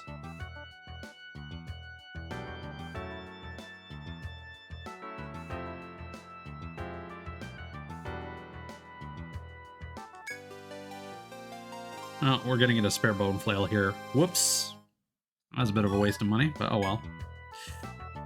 Welcome back, kids. Shaleka came by, bubbling about the equipment she was able to make. Sounded like you've got another satisfied customer. Keep up the good work, okay?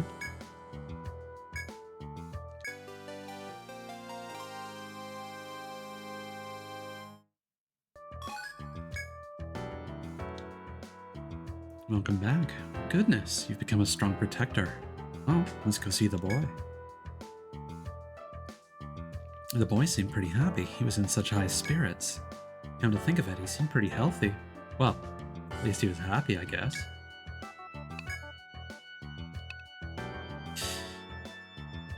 I'm gonna assume this requirement is 40. Alright, the latest recipe devised by Jackson Restaurant's chef involves the use of carbonite gleaned from firebirds. And the lucky coin. Adventurers drop their precious coin while being chased by a monster and would dearly like it back. I heard this request from a group of adventurers like you. They're pretty good. They've even reached the wyvern's nest on the second stratum. But somewhere around there, they saw a kind of bird-like thing they'd never seen before. They panicked and didn't notice that they dropped something important while fleeing. From what they said, it's some coin they used to decide what to do when they're at a loss. They lost it near the wyvern's nest. Poor dears are too scared to go back and look. After all, it was their good luck charm. They're afraid something terrible will happen. Now it'll be tough to find a tiny little coin, but it'd mean a lot to them if you can. Be careful though, you won't make the sound of that bird-like thing.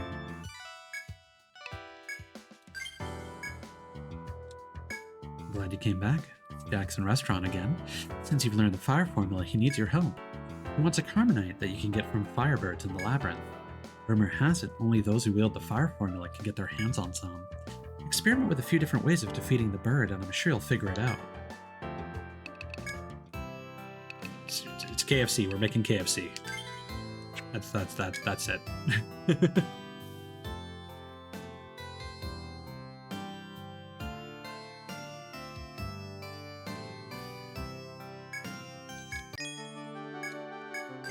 Sorry, when you're talking about Calypso, are you referring to something I was just talking about in-game, or are we talking about peppers still? Peppers and spices and whatnot. Because I have not... Well, I think I've seen the first one, but like as a very long time ago. Okay, so now we can get Cure 2 and finally get some supplementary healing. We are going to max out all slash. I don't know if this is going to guarantee 4 hits every single time, but the damage increase should be more than worth it.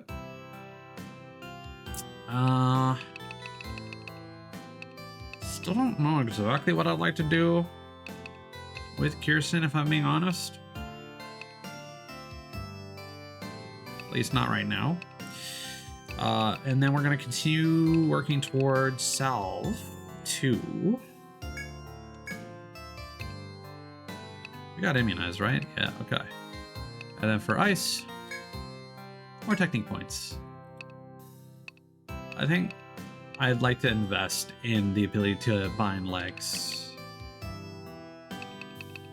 before we go for a pole run, because Pearson's hitting for good numbers. It's just if we ever want to take the chance to disable somebody that would be weak to it, I want that to count.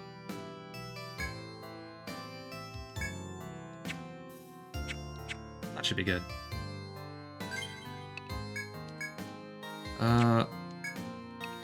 Okay. So that's going to be around the Wyvern. And a Toxic Barb. I feel like that's got to come from some kind of scorpion. I'm not sure if I've seen that before. Hold on. Scorpion.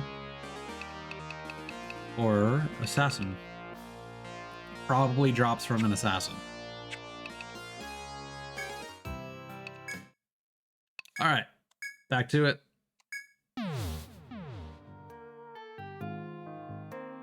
Oh, there's an accent called Calypso. Interesting. Or are you talking about the character? A character named Calypso.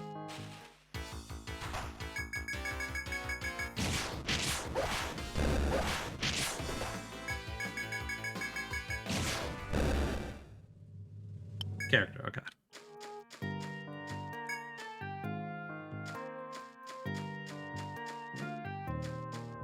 I remember, like, nothing about Pirates of the Caribbean. Oh, the assassins have respawned, so I'll do some farming off stream. Although I did want to confirm something in terms of, like, how close I need to be to aggro the assassins, so just give me a second to do some science.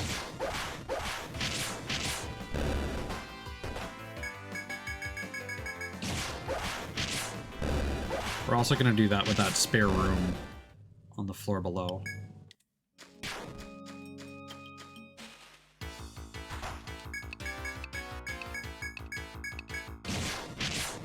I'm curious what that bird-like monster is going to be. Is it just going to be a Moa, or is it going to be like a boss firebird? Like, what's going on with that?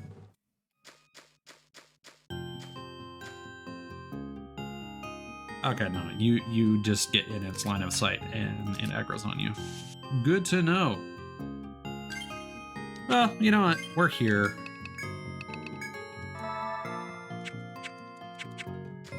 Hello, sir.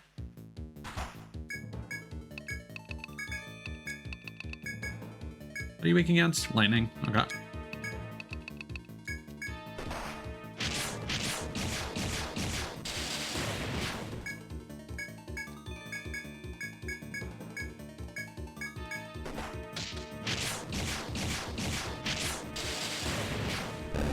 And that's that.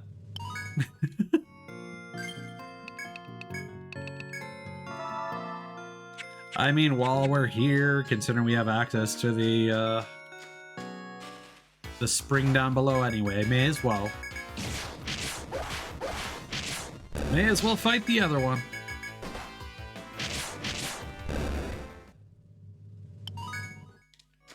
Everybody's leveling up. Oh. He actually aggro's here.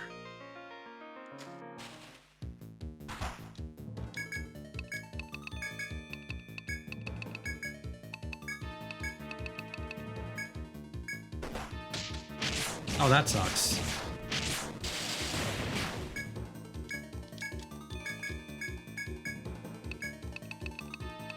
Let's refresh.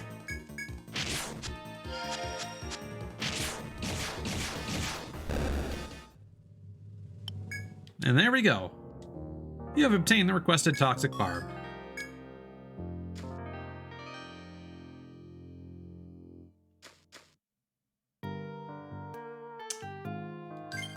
I just realized I forgot to buy more Ariadne thread. Oh no. Let's go turn in that quest. Why don't we? Actually, you know what? Let's fight the bird. Let's figure out what's going on. No, let's go back now. Let's go back now. It's gonna be so much more annoying to escape later.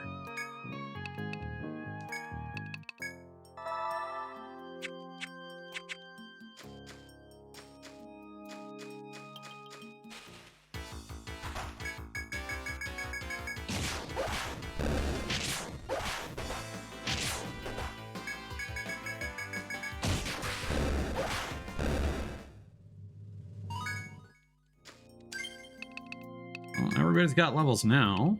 Yeah, now I don't know exactly what I want to spend with Specs. With Gustavo, I think we're gonna go immediately back to leveling up 2-hit for when we run out of technique points.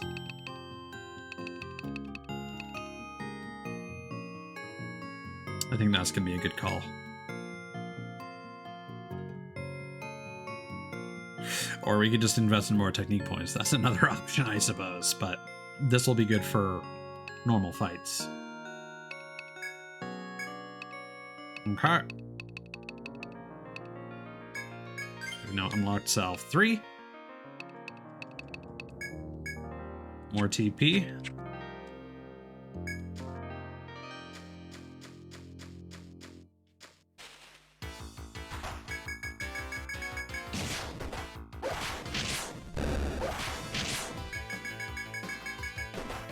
Again, I thought this would be a little bit on the long side just because I kind of wanted to play till reaching a point where I thought I'd have a lot of stuff to explore without getting interrupted by story stuff, but again, I kind of feel like we're rolling here, so...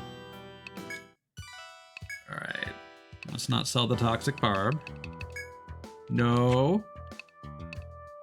Yes. Let's buy. Ariadnethra. And then hand in this.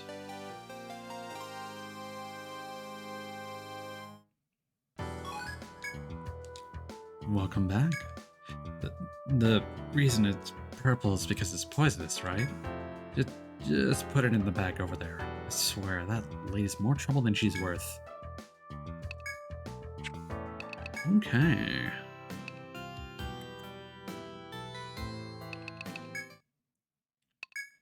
I'm not gonna bother resting at the inn just yet, because we can save here.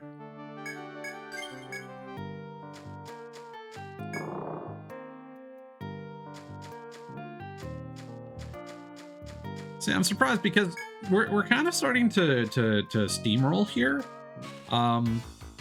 But I remember back on like the original version, like I kind of stopped once I got to the 3rd stratum, and I don't remember why. And part of me is wondering, like, does it just get more difficult? Was it just because it was like a lot of backtracking that I didn't feel like doing? What was the reason why I originally stopped playing? Maybe some other game came out. I am easy to distract when it comes to that sort of thing. Oh, I just realized we got that spare bone flail in our inventory that we probably should have gotten rid of. Oh well.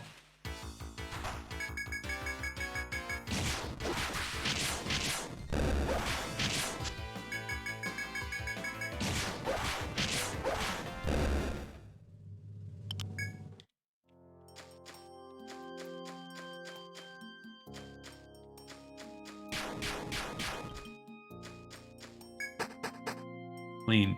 Nice. Alright. Alright. How do we want to do this? Oops.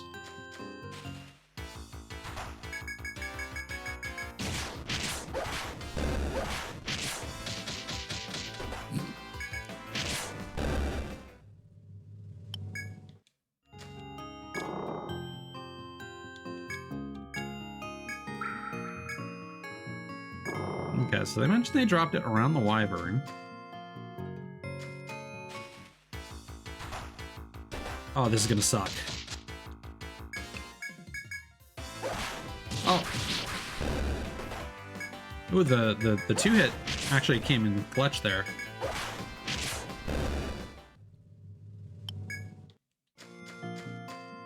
I wonder if that's guaranteed once you max it out. That'd be really nice. As you walk through the forest, a bird's ear-splitting shriek echoes from the east. You think back to the quest you accepted at the pub. A few adventurers dropped a coin, you recall, after being attacked by an unusual bird. You may have stumbled upon the very monster that scared them. You resolve to head east to find the missing coin and fulfill the request.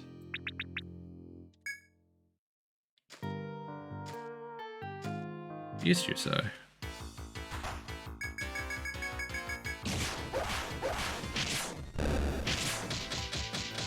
Nap time.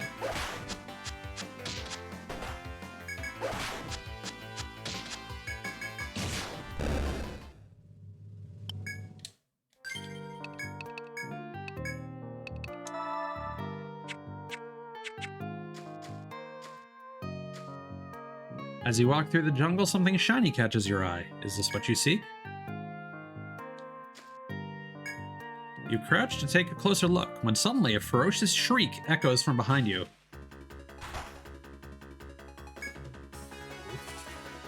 Fire Eater. Okay.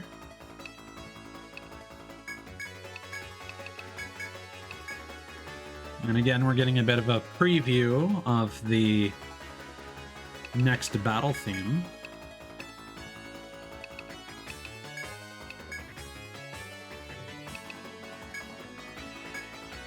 I don't know how strong this guy's gonna be.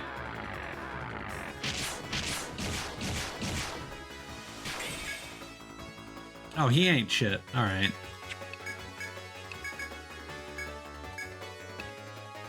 Nah, let's be a little cheeky. Or not. After defeating the monster, you take a second look at the shiny object near your feet. It seems to be a coin.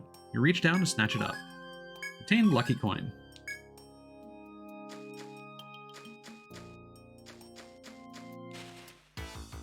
That said, I would like to fight one of those birds so we can try and get some Permanite.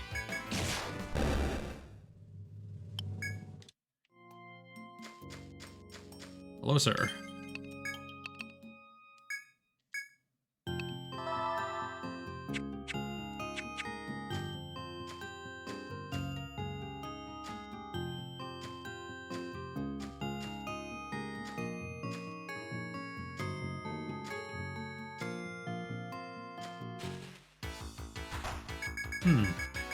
I got the impression that there was an increased spawn rate for these guys in this arena, but I suppose I was mistaken.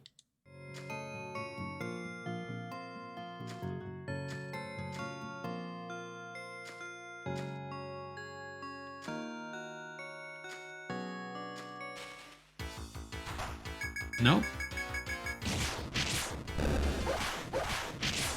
Oh well.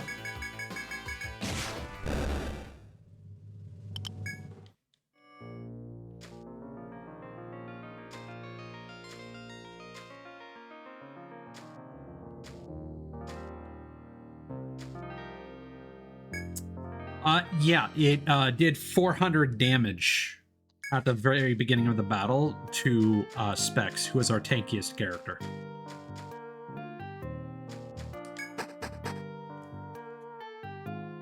Yeah, it's gonna be a while before we can fight the Wyvern.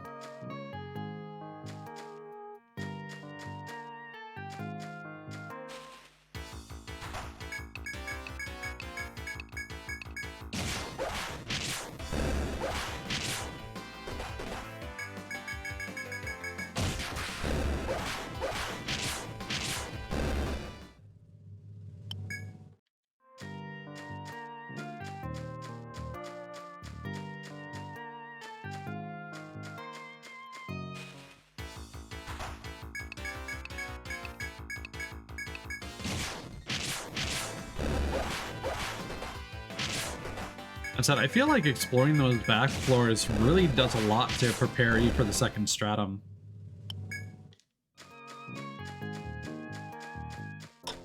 So that may be a recurring thing to be cognizant of going forward.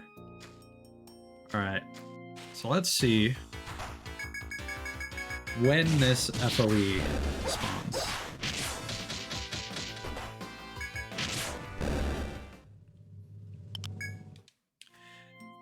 Okay, so the pop-off first, Cthulhu's, is that it binds the feet of your entire party.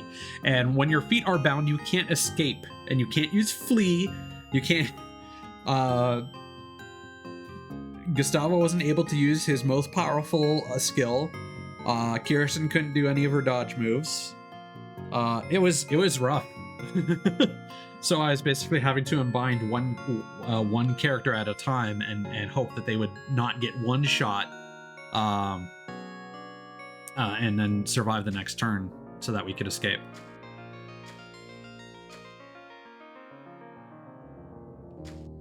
Okay.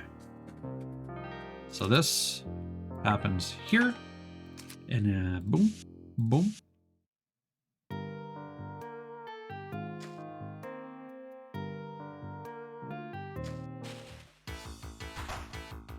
All right, let's see. This is not going to be smart. I'm telling you that now. Okay, let's do one more of those.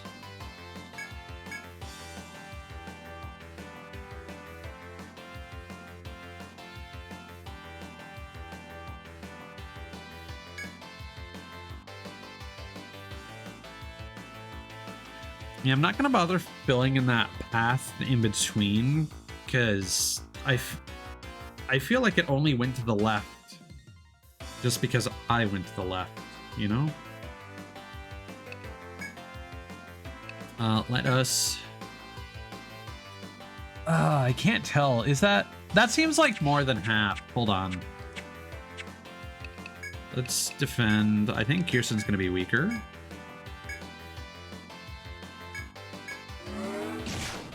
That was a bad call.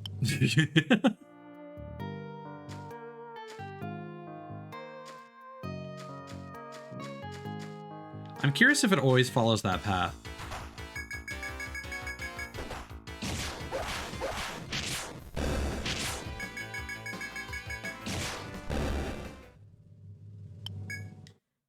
So the wyvern is very mean. It's designed in a very funny way, though. I respect the troll. Okay, so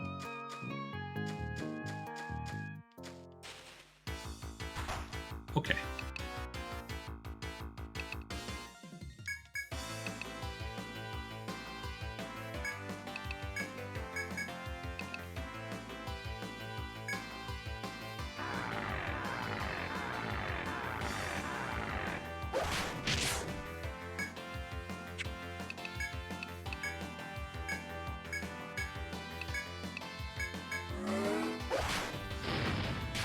Hey, 4 damage. Let's go.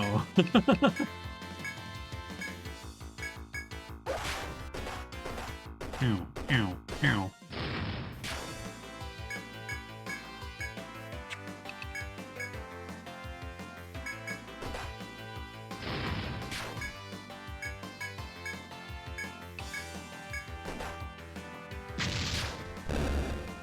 There we go. Carmenite. We got it. You've obtained the requested Carmenite.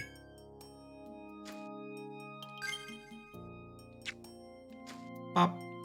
Now if we go up. Nope, it always follows that path. Interesting.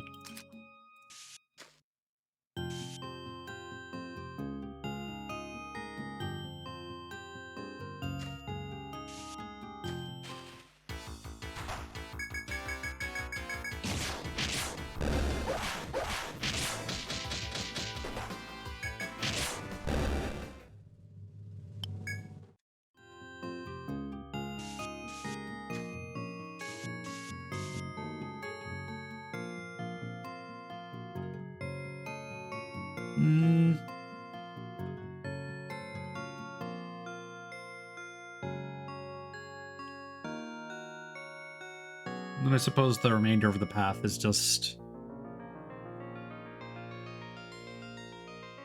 kind of whatever.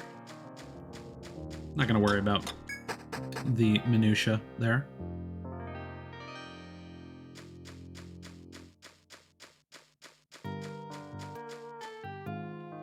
Oops.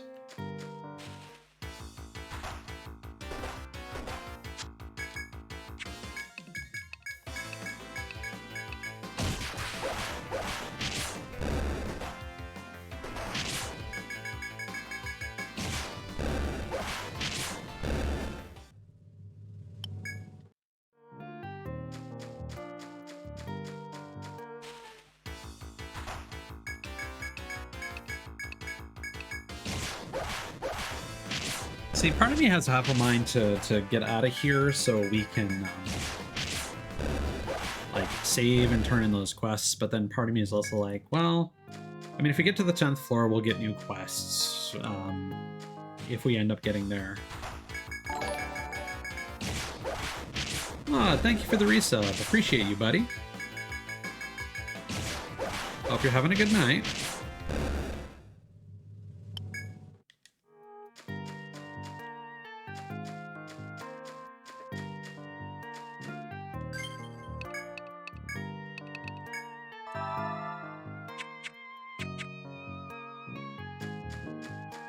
That is excellent. Here's the $1 million question. Did you get yourself some Dino Nuggies after stream? Hmm?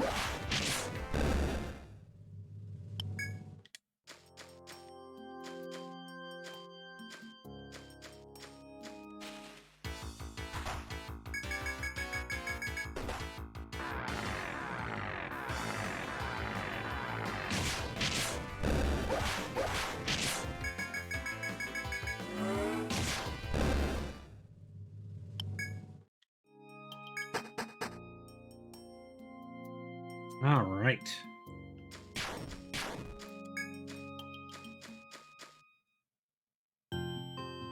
It's almost midnight. We should probably go to that take point.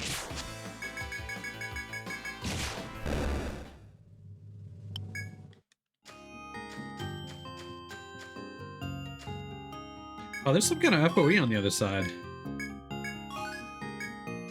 Mint leaf.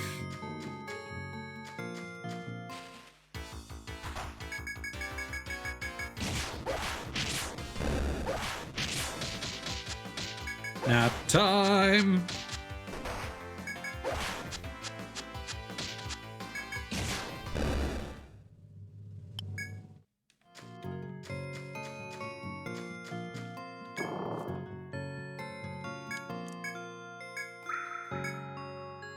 Hydrate. All right. Now we can get on with exploring.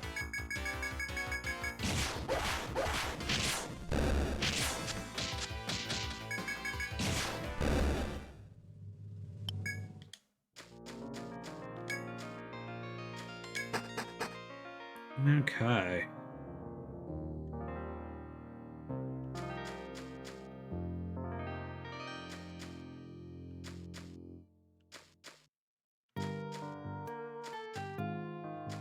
Lots of twists and turns here.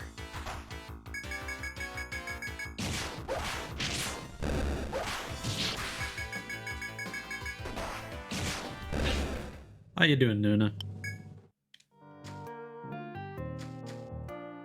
I did need some of those bird talents. Danger treasure. Nectar, not bad.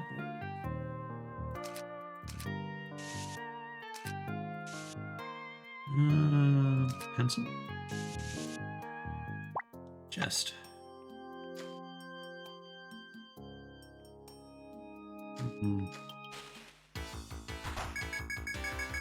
DJ, welcome on in.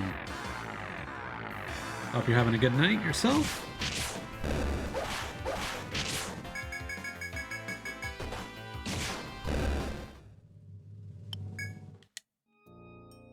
Well, that...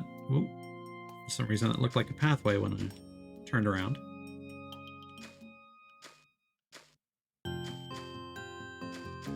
Oh, nice little dead end. Perfect.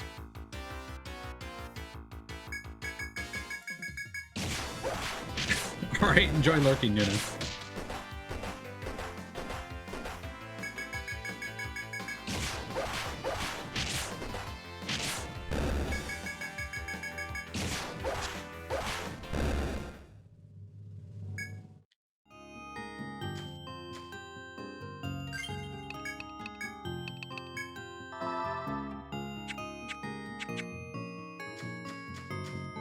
I'm doing all right. I am really enjoying Etrian Odyssey. Work has been exhausting this week. I just don't have the brain space for it right now. I'm just like so beyond it. I'm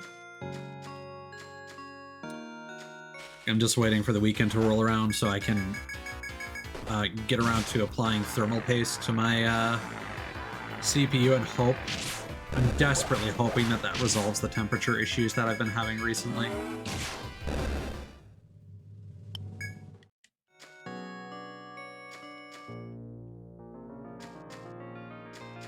Yeah, thermal paste just came in the mail today.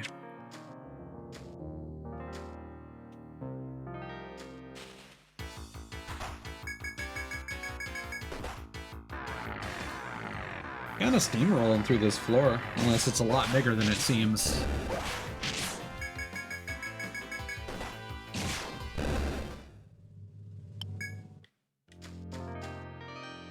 We're going back up, it seems. All right.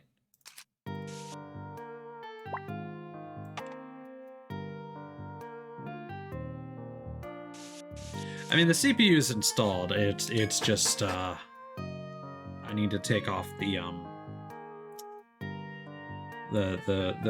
cooling unit and re-up the thermal paste. Potentially. That's one of several potential things, and it's a cheap thing to expense. So, well, how many tiles ahead is that? Seems like that's there.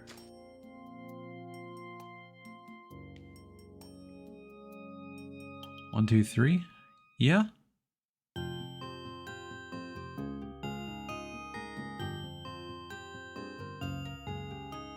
Is he gonna like chase me?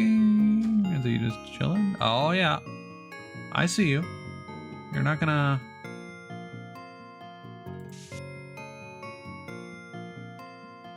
You're gonna make this an issue, aren't you? Alright, well, I feel like this is probably an assassin. And it's not gonna leave us alone.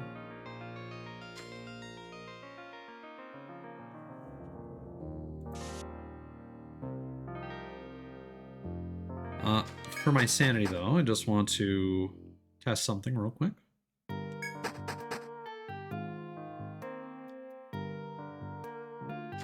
So there's the aggro. Yeah. Fine, one more test. Is it just based entirely on line of sight?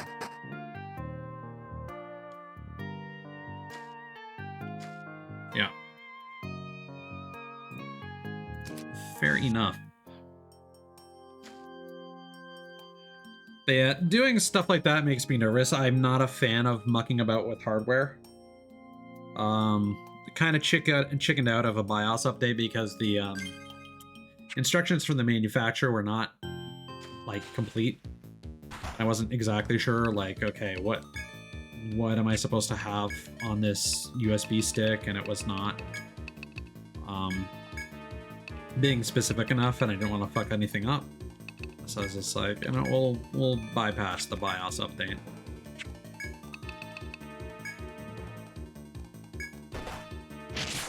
Because again, we're just assuming that it's the overheating that's causing the blue screen, because it is overheating. Like, there's no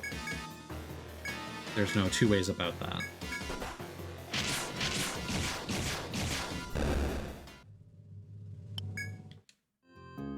Yeah. I'd just as soon leave it alone.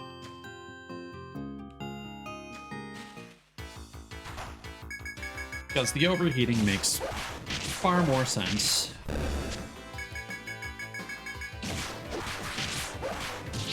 Because it also makes sense why it started, you know, blue screening more often the longer that session of Wild Hearts went on, and then why Need for Speed Unbound blue screened almost immediately.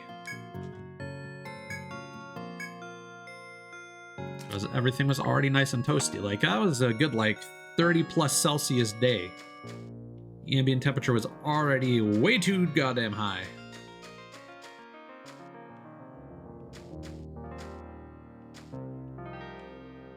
Hello?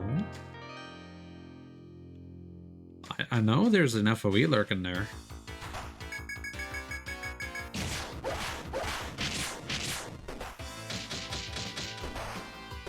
Oh, that sucks.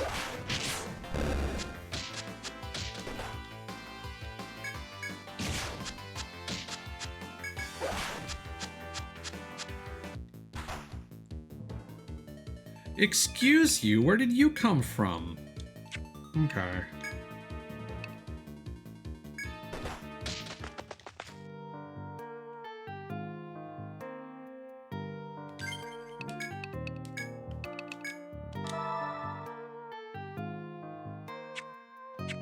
This is a good time to try out Specs Cure 2. Oh yeah, that's beefy. Nice.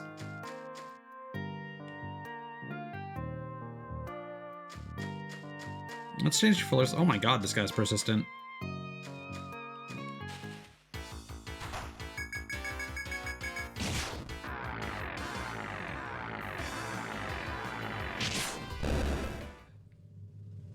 I mean, when we, like, when I got this PC, like, of course it was a pre-build, so, like, I had no reason to, like, take it apart and look at how everything was assembled. But we're gonna do that as well and see if there's a, potential for expanding and adding, like, an additional fan.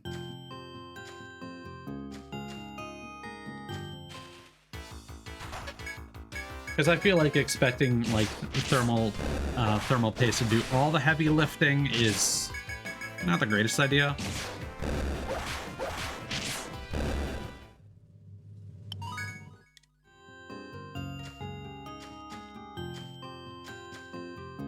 But again, this is more extremely uncharted territory for me, so...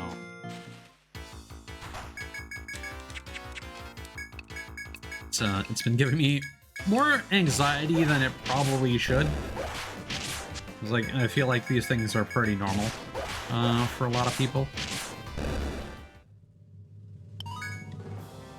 Oh boy, we're full up on stuff. Let's see. We'll get rid of a bunch of this scentwood, because we've had so much of that. Okay.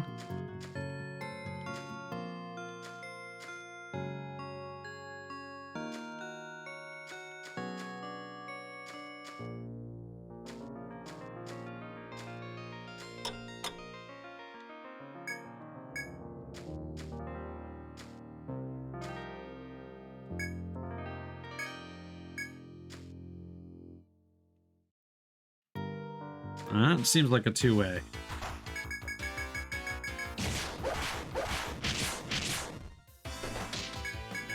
Yeah, Cthulhu, it's a Cyber Power PC Amethyst 2, I believe is the title.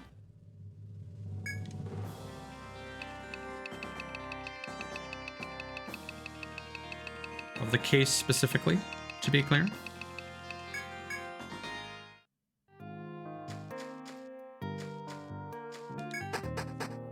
Let me just double check that real quick.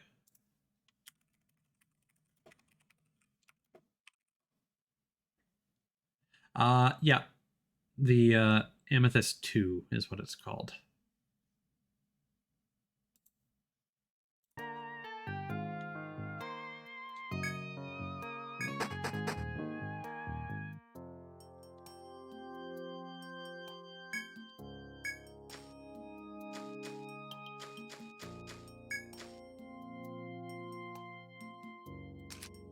Got ourselves another shortcut.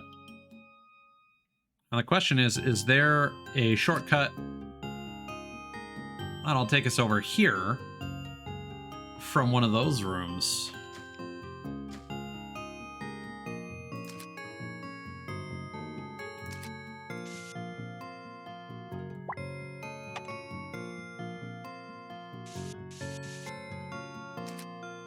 How do we do on the path here?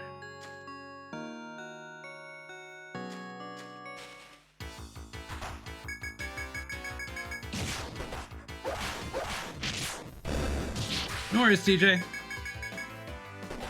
Enjoy your lurking. Yeah, Cthulhu's, there is a Reddit thread I've seen where someone has installed a like a 3-fan thing on the top. So I was thinking of doing the same. because they were like, ooh, look at me do this smoke test. The exhaust on my PC is so cool.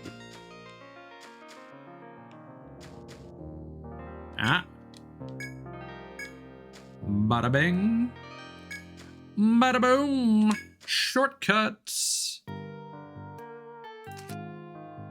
Thank you, Nuna. I will stretch.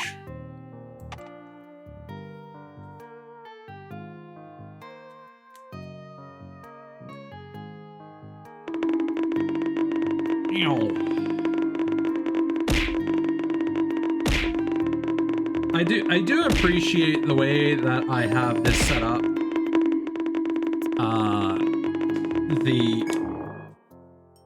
The Yeets are able to work with my PNG. Pretty proud of that, honestly. It looks very nice. Okay. I'm not gonna bore everyone with the details of mapping out this section here.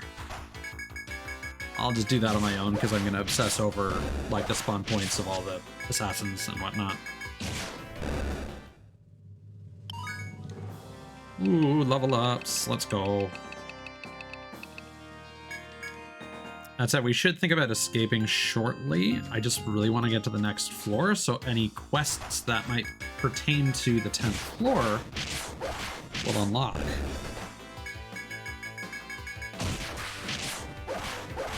And with any luck, we'll be able to clear this stratum tonight. Again, didn't think that was on the cards, but...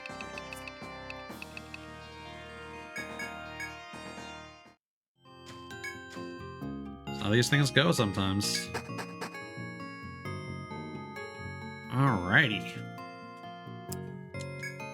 I get excited every time I see that. I'm like, ooh, is story stuff happening? Am I gonna get to read flavor text? No, you're just telling me off. I was a bad boy who didn't stay in the forest for 5 days on my lonesome. Hey. Nice. Well, looks like we'll be able to escape sooner than expected. Is there anything over here in terms of shortcuts? Nope.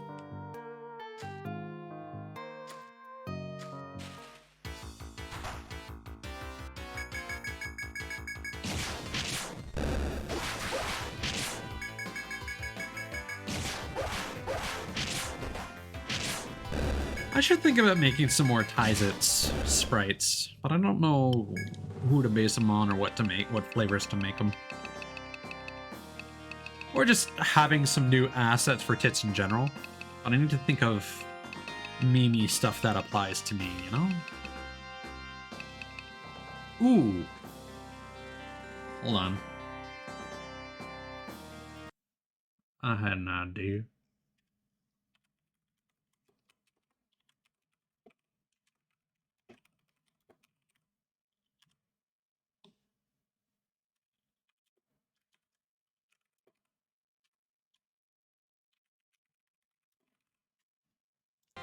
Alright, noted that down for myself for later.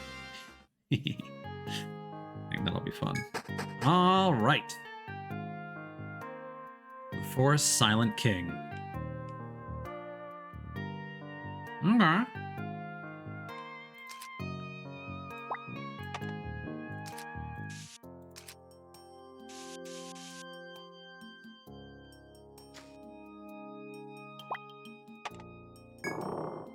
Behind door number 1. Another door. Alright. Where are we in the grand scheme of things? Okay, kind of toward the bottom.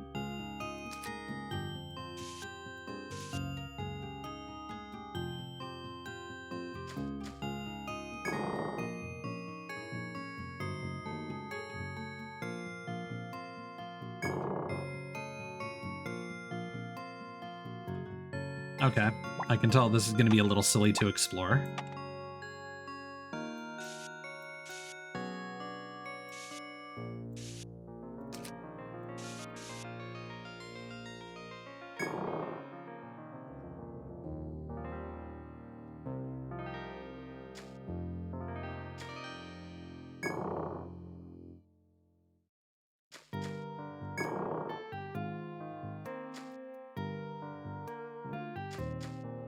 we go down here.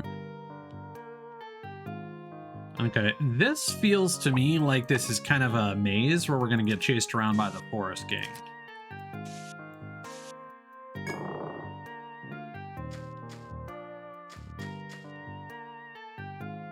Yeah. Okay. Let us dip. Zoom. Before we do anything else, replenish that thread. There we go. Battle Hall. Report. Now here's the thing. Does the Fire Eater... Oh, it has no drops. Okay, so those are like one-time dudes, I guess. Toxic Barb. And the Golden Deer Pub.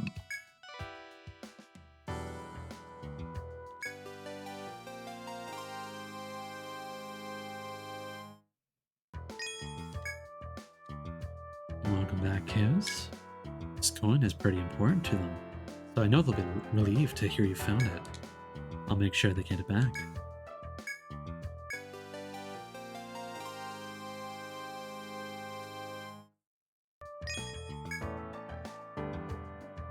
Found the trick to it, did you? Aha, so you had to fight firebirds with fire. This stone is supposedly his restaurant's secret ingredient in its recipes. I know he'll be pleased to see you got one. Thanks for your hard work. A fossil charm. A beautiful Etrian woman longs to adorn her marble white throat with a gorgeous old choker. Decided to take the request, have you? You know the Lady Pompadrille who lives in town? She's always looking for new and wonderful jewelry to enhance her natural beauty. But she's never satisfied with store-bought stuff. She wants jewels from the forest. Her latest desire is an old choker made of fossils. I know it's not easy to mine for fossils, so good luck. We have already done that. We can buy that from Shaleka. No, don't equip it. Oh god. Okay. You've obtained the requested old choker. And we'll get a leaf cape. Wonder what that does. So this is the old choker. Looks pretty odd, but it'll look nice on our client, I suppose. Anyway, thanks. All right. And now, defense and then HP. Don't think that's anything I'm realistically gonna use.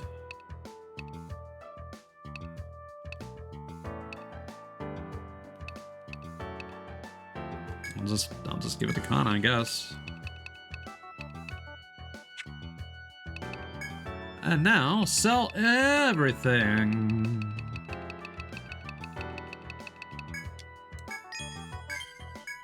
Down glove and the plume boot.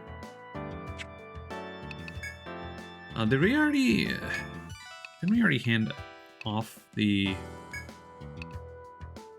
Yeah, the bone flail. Kinda want to hang on to that in case we decide to give it to Ice for funsies. Down glove, plume boot. Oh yeah, that's a straight upgrade. Let's go. Let's make us some speedy boys. Backline boys are gonna make some noise. Now we got some leaf boots to get out our crew. All right.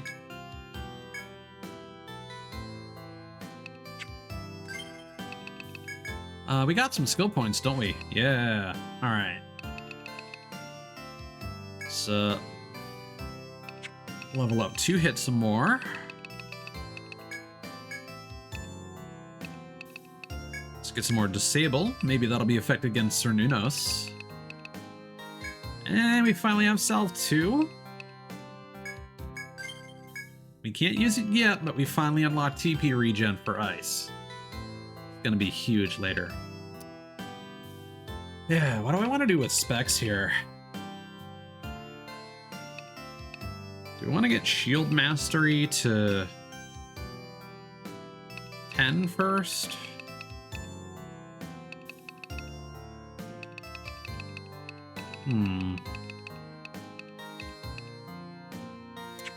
I'm gonna sit on those points.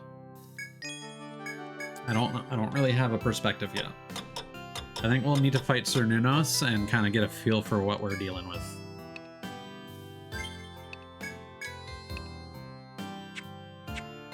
All right. Heading on down. Let's do it.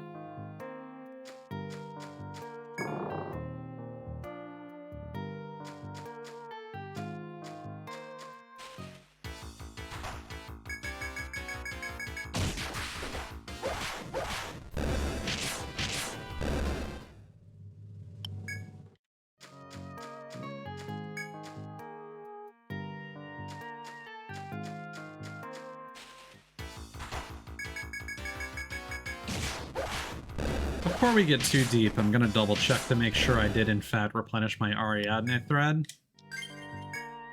So I just noticed that we're all approaching like 200 HP. That's a good feeling.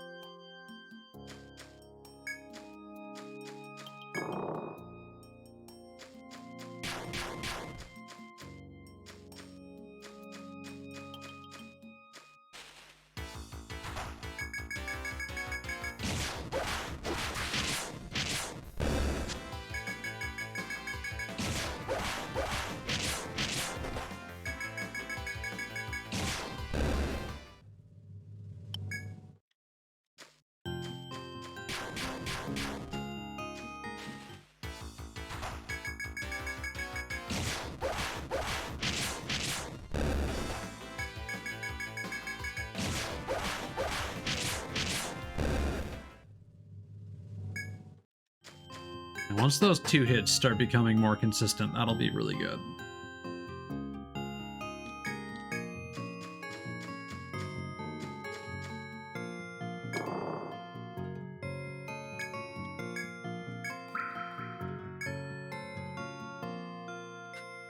So I think what we want to do as far as auto mapping is concerned is draw that like so. Drag that over here. And then, yeah, that should be fine.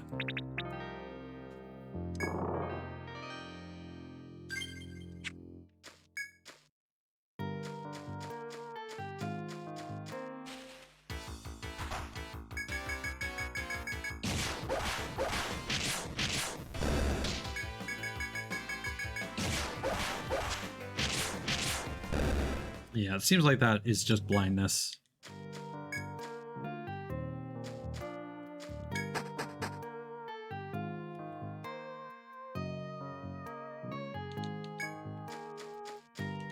All right. So I feel like I want to start with the bottom and head up.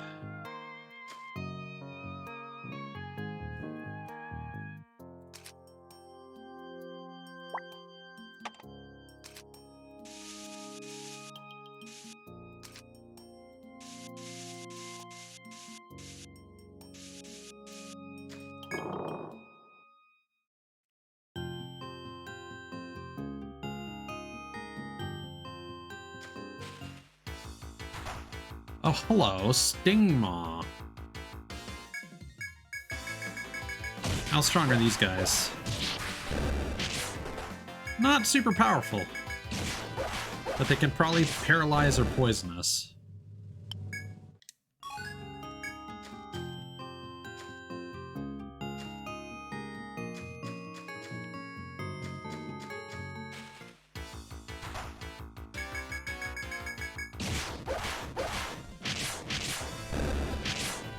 And we're really rolling through this place now.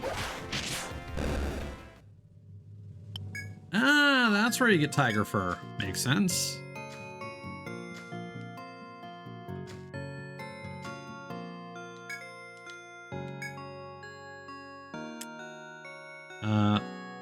I think that I skipped past it, but I was like, treading through the labyrinth, you see a red stone at your feet. Upon closer examination, it's a mere painted pebble and not a valuable jewel. Certain sling-using survivalists retrieve their ammunition for expediency's sake. This must have been colored so as to make it easier to find once loosed at an enemy. The ordinary stone is valueless. You lose interest immediately.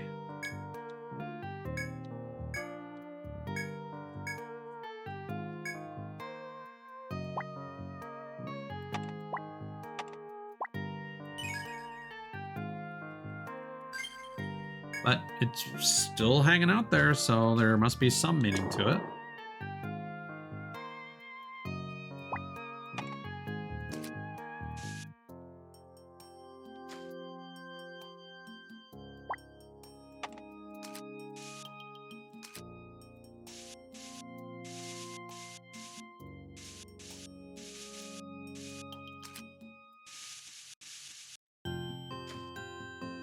Oh. What's that?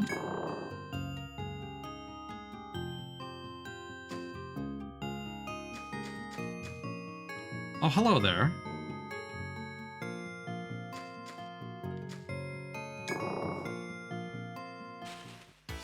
I wonder what that guy is.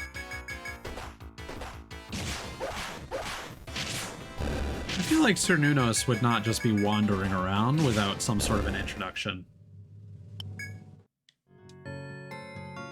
Have a good night yourself, Mod. Sleep well, buddy.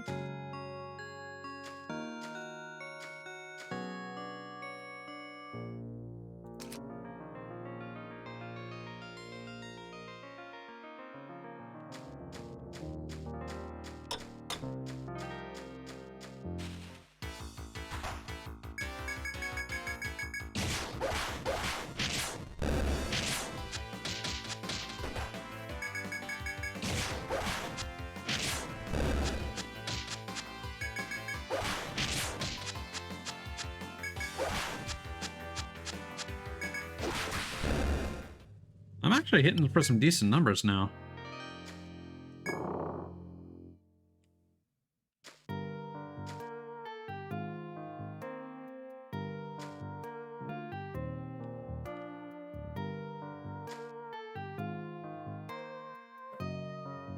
Okay.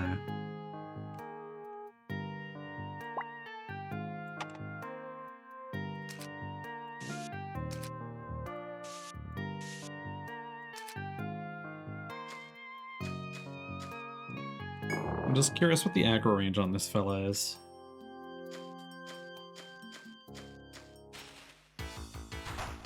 Oh, hello. Okay, that's a lot. Okay, you guys are all weak to ice.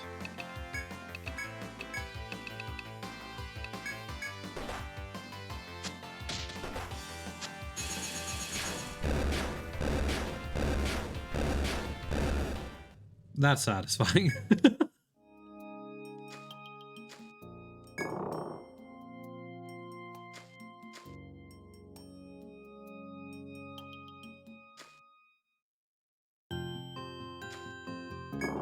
Okay, I did not let him go back to his home spot.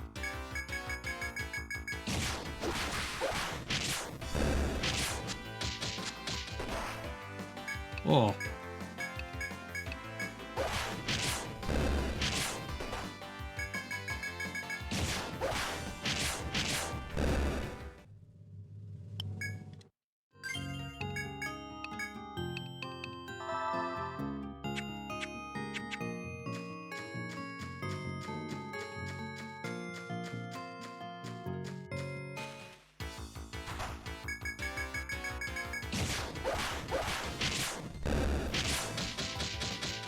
Oh boy.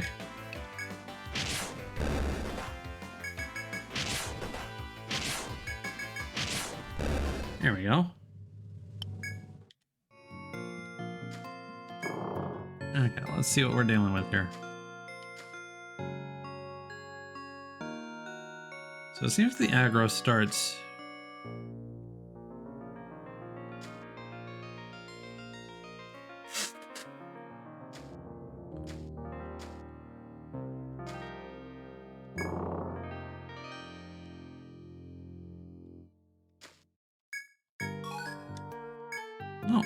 got some fossils.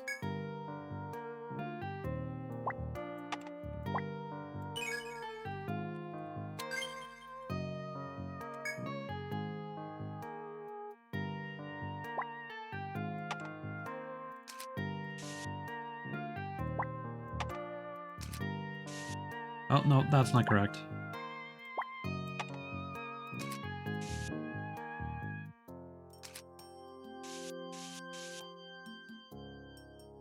Wait.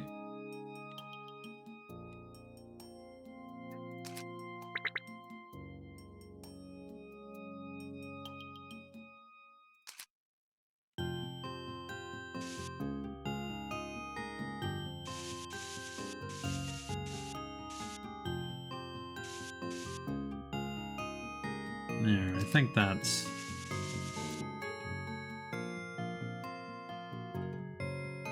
correct.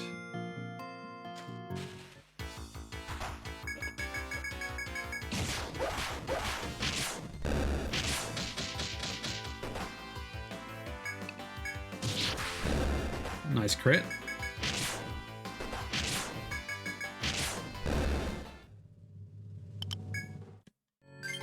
So it seems like you definitely take more damage if you are attacked while you're asleep.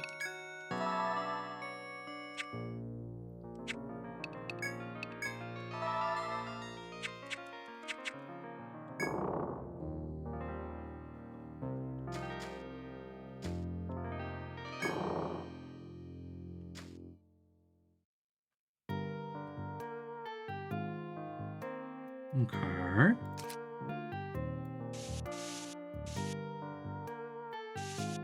Oops.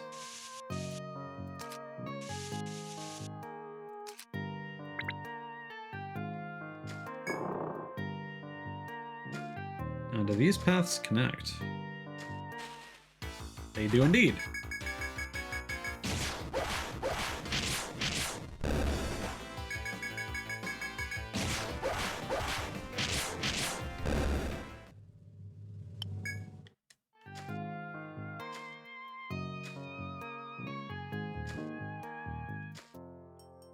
Oh, maybe not.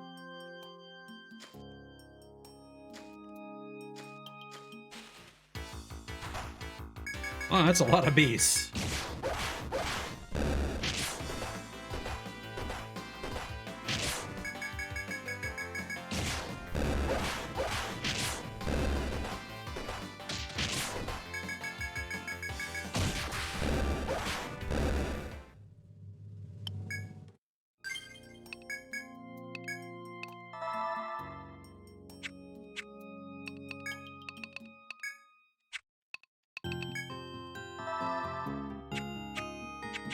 Okay, let's just fight whatever that FOE is.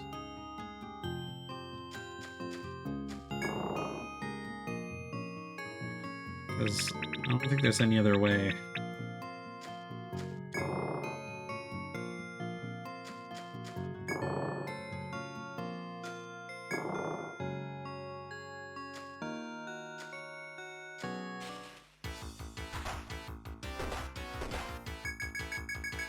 Well, that could have been worse. These guys have a decent, like, party hang attack, like so. That said, they're getting weaker compared to our party. Not doing as much damage.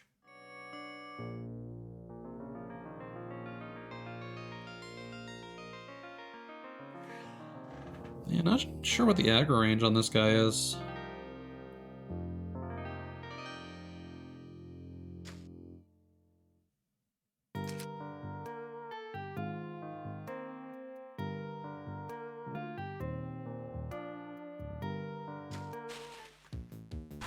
Oh, it's just an assassin.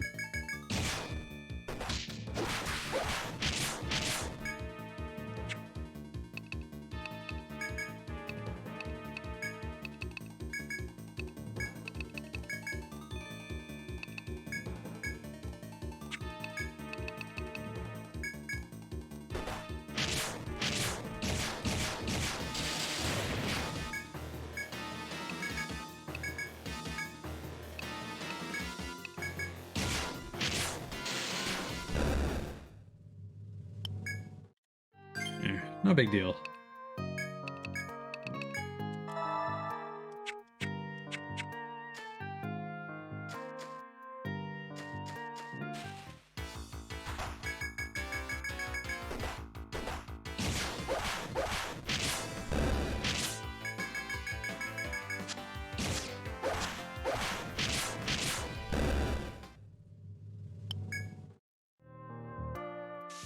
Let's paint that there. And what's going on here? Right. And then the 8th floor.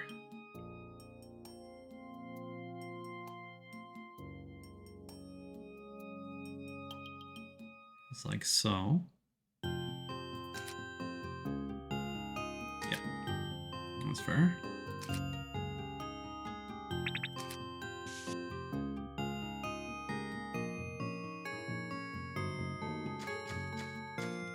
What's behind this door? Mining spot, all right.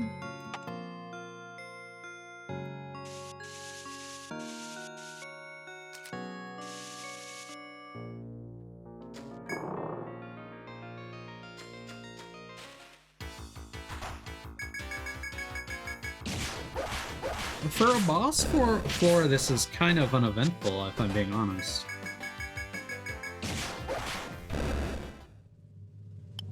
Curious how difficult Cernunnos might be.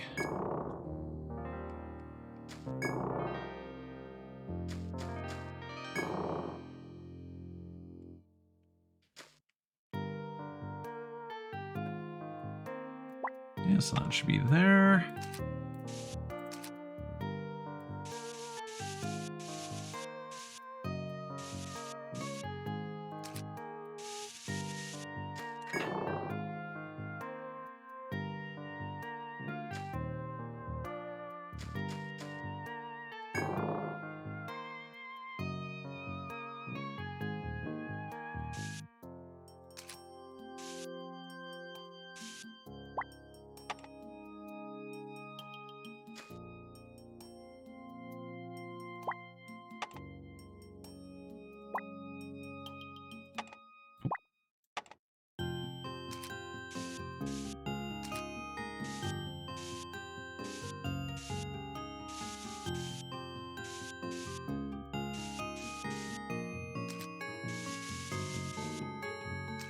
What is this map even looking like at this point?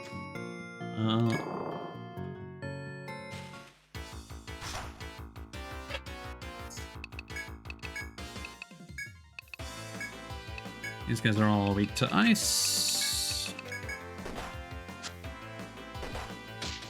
God damn it.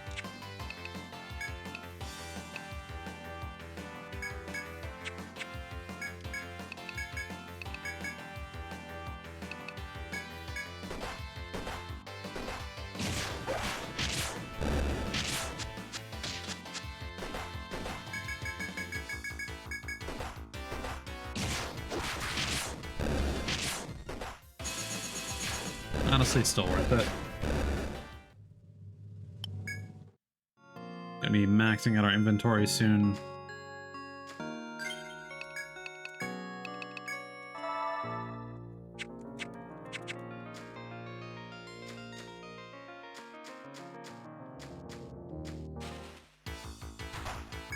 Looks like this is the right path to take first, at least. Getting ourselves a nice dead end. Oh.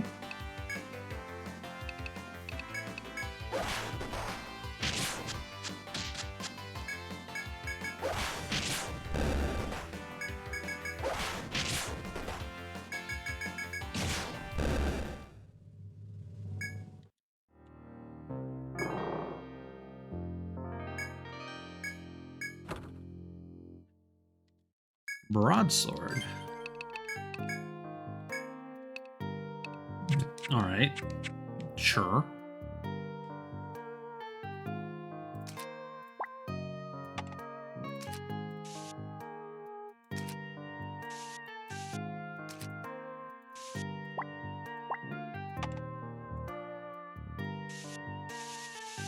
Methinks I have accidentally over-leveled myself.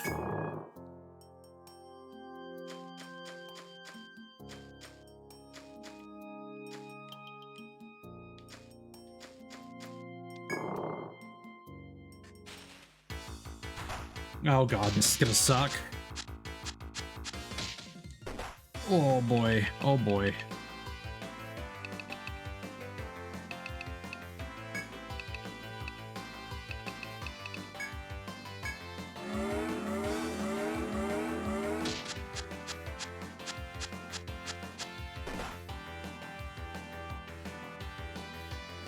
That reduces their potency by so much.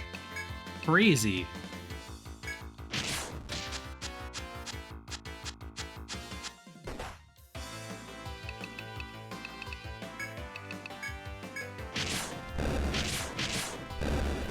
That is so strong. Gustavo almost one-shot that entire fight. God damn. Whew. That's a lot of healing. I feel like what's gonna happen later is we might actually want to use that respec function once we're like almost at max level, which is 70 by the way. And maybe skip some of the lower level healing and magic spells. Hello? I don't think you're Sir Nunos.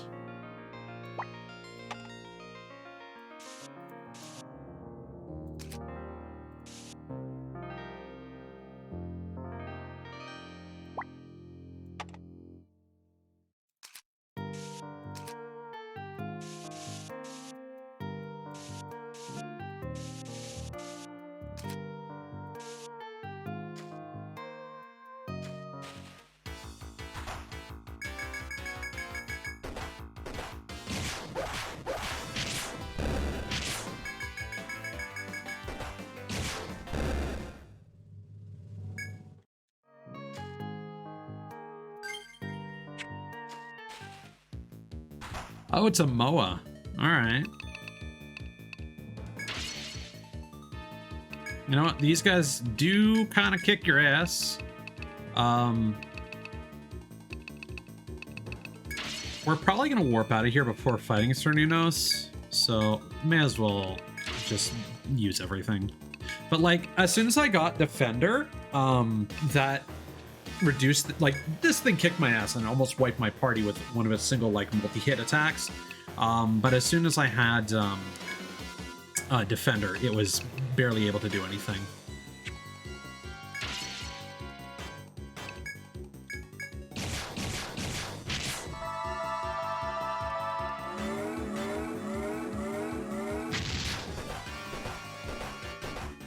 See what I mean?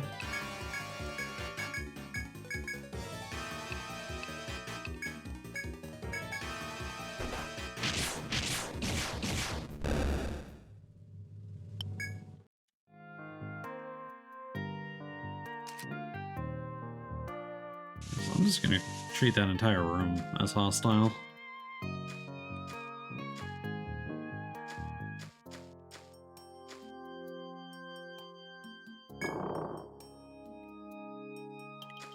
What's this? Mint leaf. Eye petal.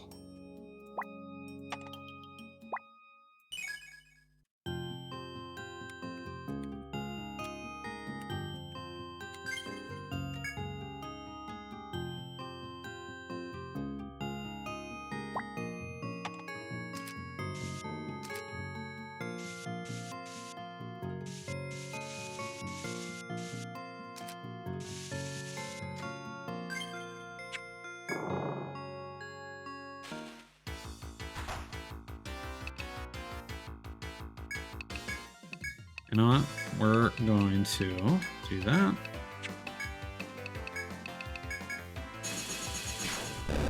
Perfect.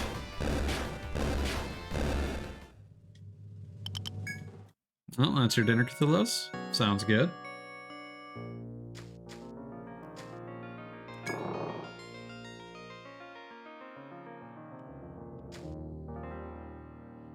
Oh boy, all these doors.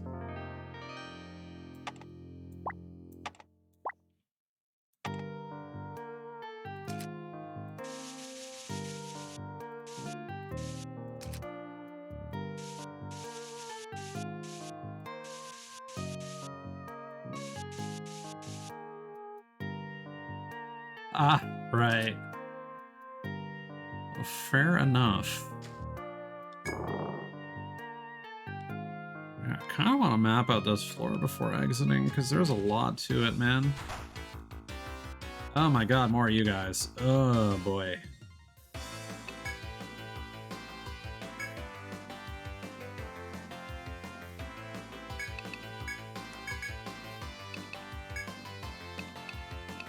Ice across the board.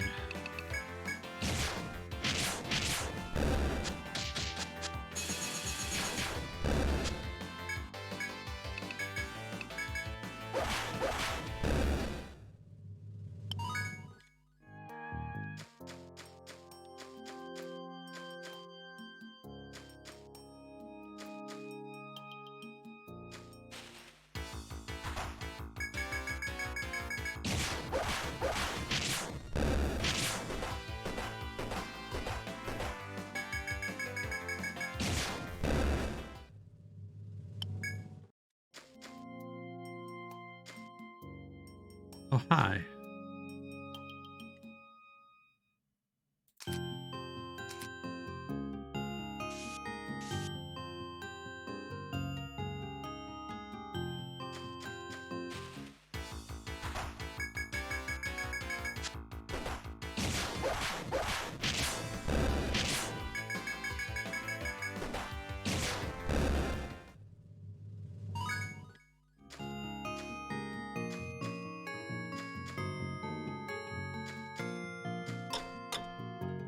That seems like... Oh, did...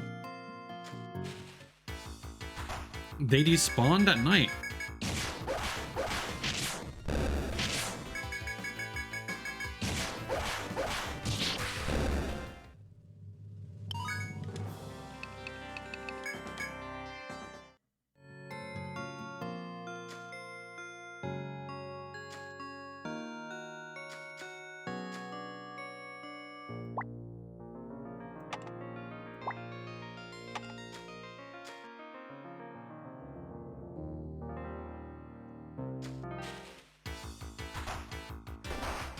It feels like this is the door that leads to Cerninos.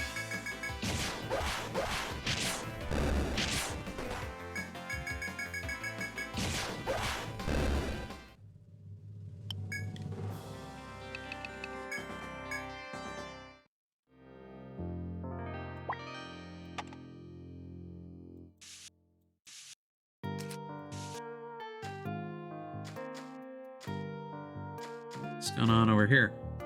Ah, purple crystal.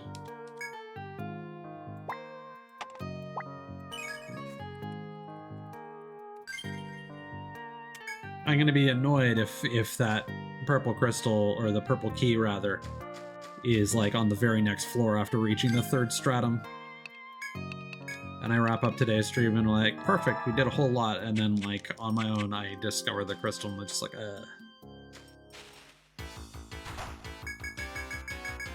But at the same time, we came across the first one. I don't think I need to constantly show that off. It should just be the same message. I don't see the point in having that on stream. Oh, hello.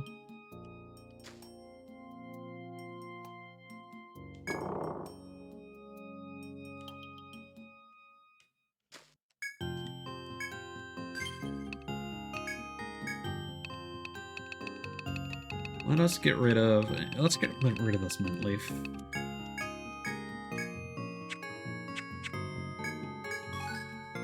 Starseed.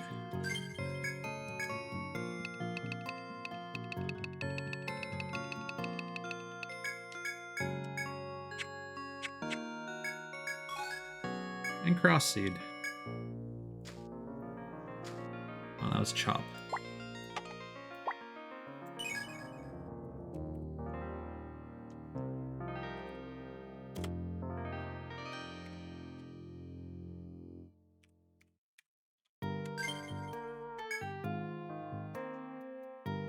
Alright. Door.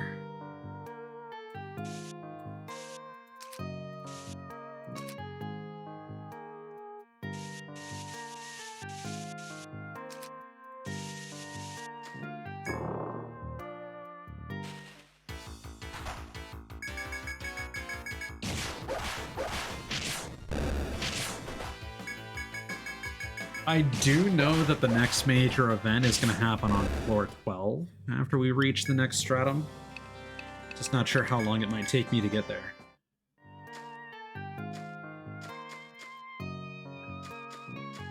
I might play a bit more to see if I can get such a chest.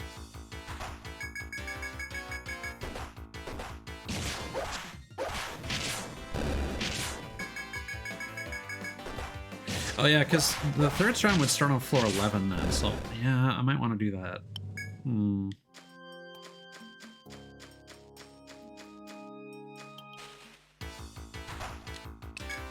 Well, I don't want to fight all these bees. I'd rather just run.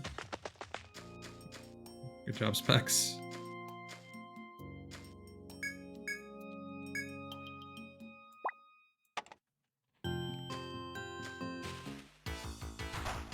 Oh boy. What are these guys weak to? They're all weak to ice? Alright, let's do that.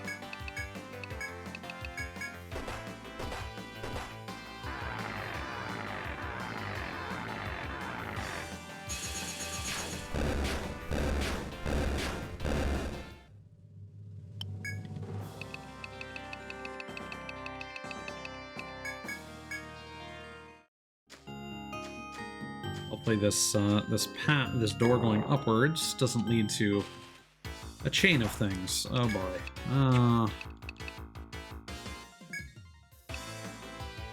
Fire and ice.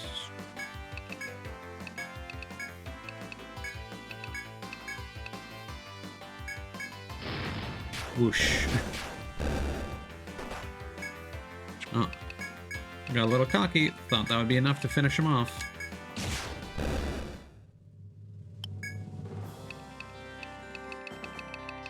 A Tiger Fang. Alright.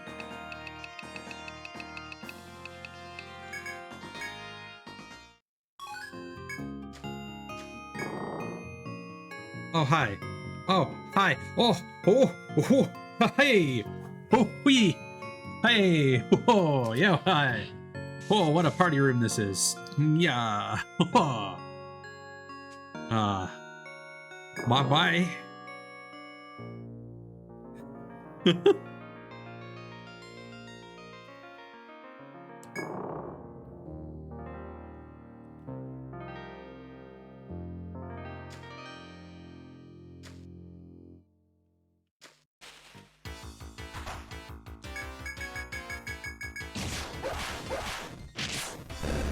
Seems like these guys are just kind of walking back and forth.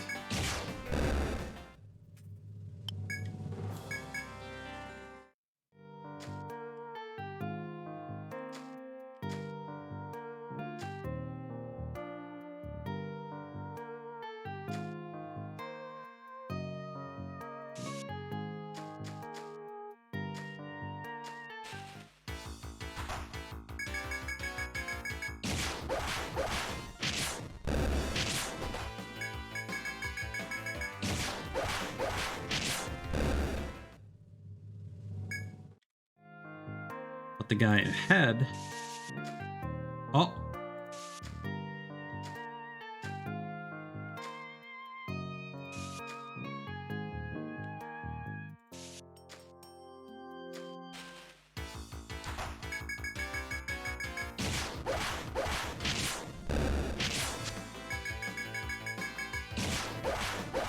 I don't know at this point if the red color actually denotes anything important.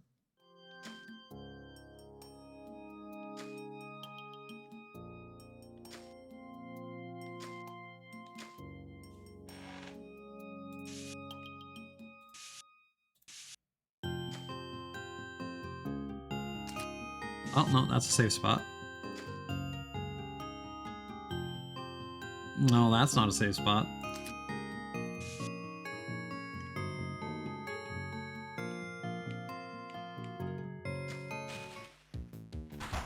Oh, it's these guys.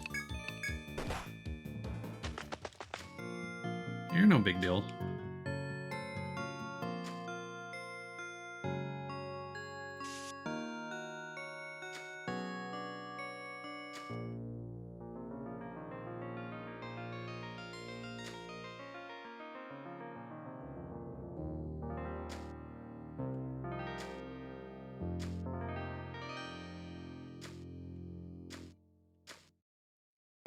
That's it. I don't think I can really...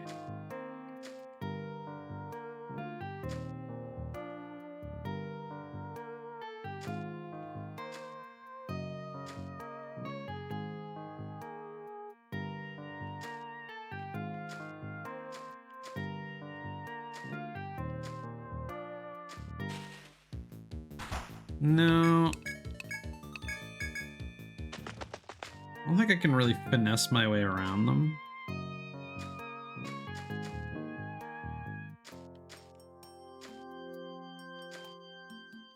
Oh, no, we did.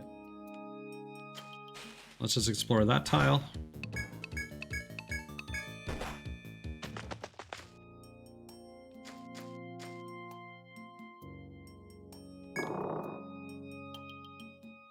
Oh, hi, sir.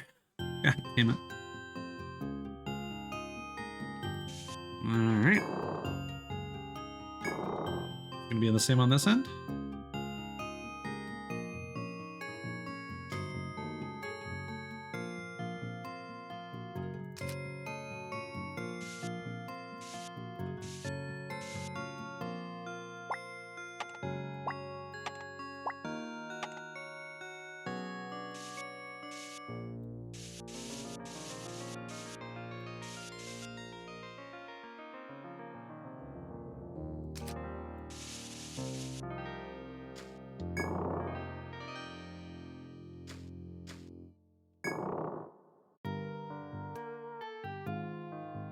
Some kind of gathering spot over there.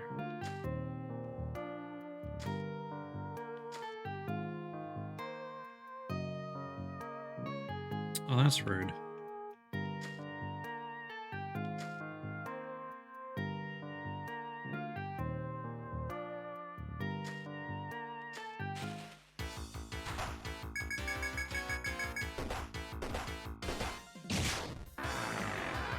Oh, I just made an oopsie.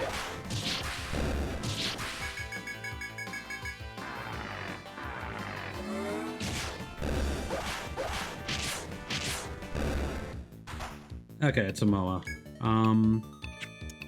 We need to flee.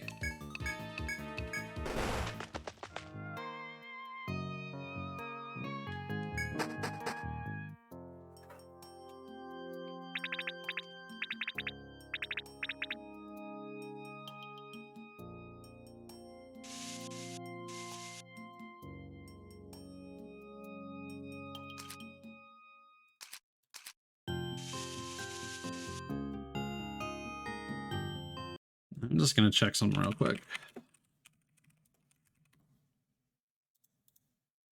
Just to save us some time later.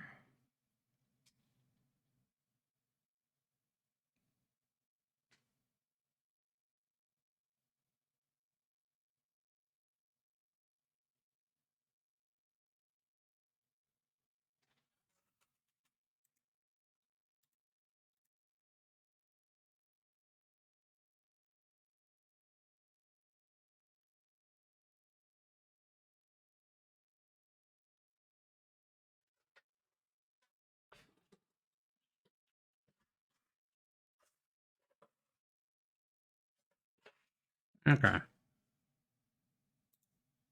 Got it. Let us get out of here.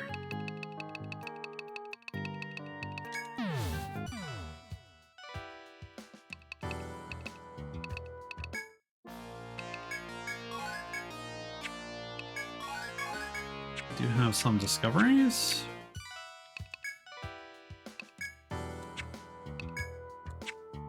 No new results.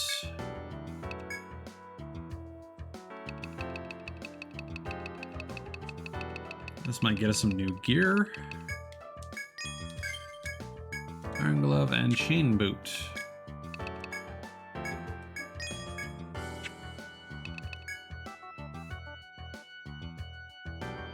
A more sharp horn. Oh, that comes from the Armoth, doesn't it?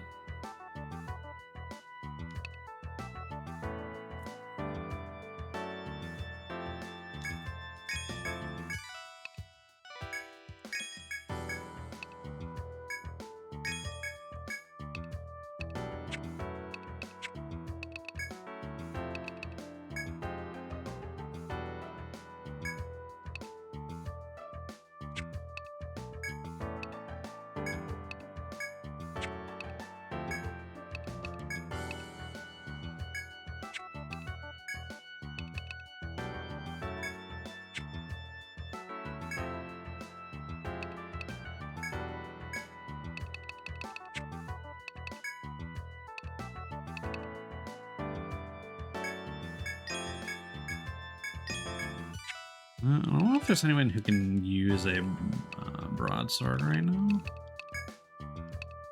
Oh yeah.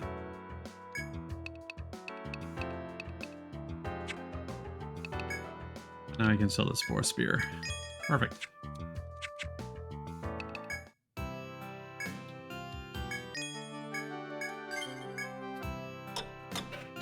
So in the interest of saving us some time, I have discovered that the path is not quite what I expected.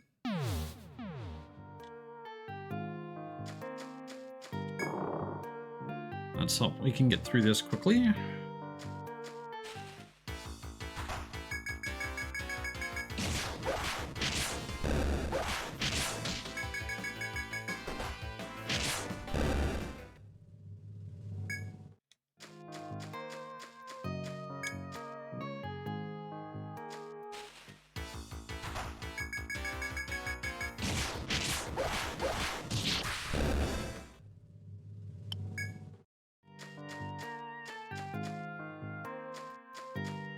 Oh, I just remembered something else I need to check.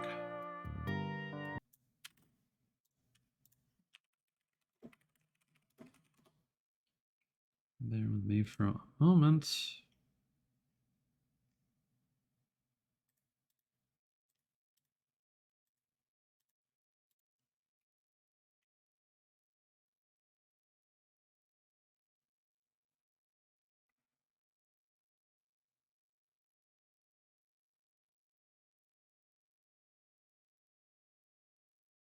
Okay, that's good to know.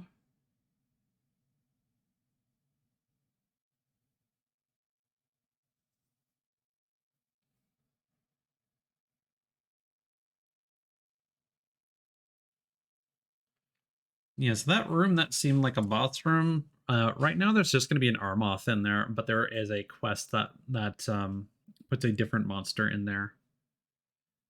So the route that we are actually taking toward the end, with that room with the Moa in it, is actually where we want to go.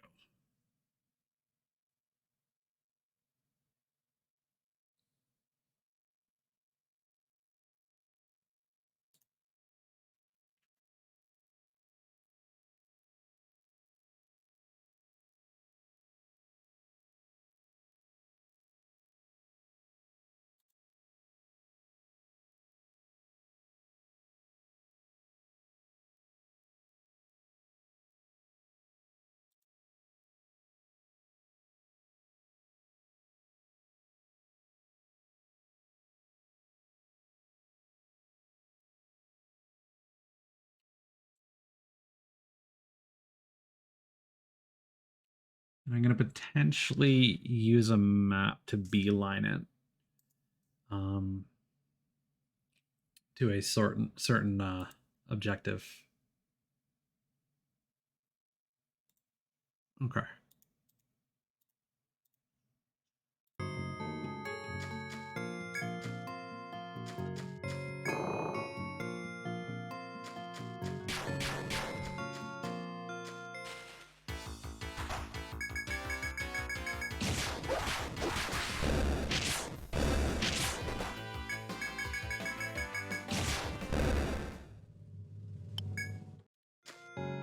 Seems like it might be a while before we end up getting that purple crystal.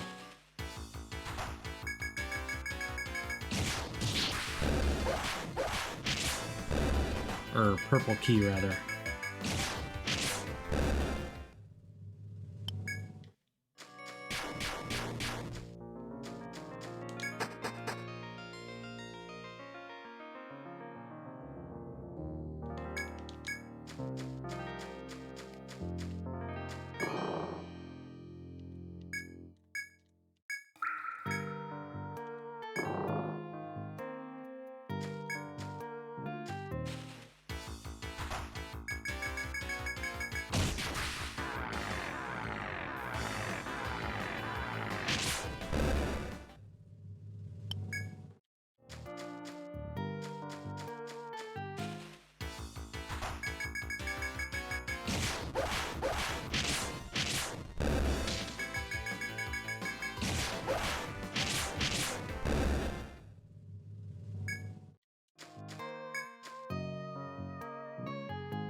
All right.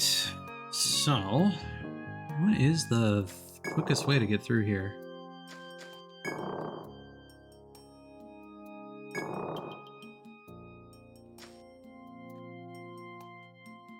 Do we have...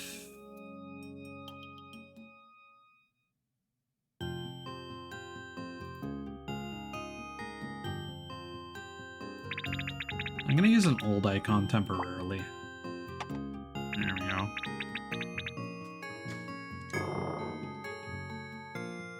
Back in the DS version, that used to be the icon for treasure chests, interestingly enough.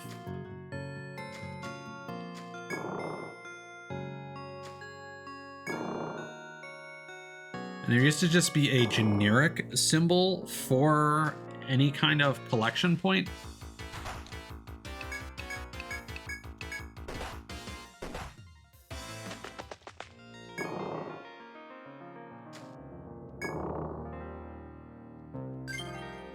Oh, how smart were we? Did we replenish our Ariadne thread? Yes, we did. Okay. All right, what is the game plan here?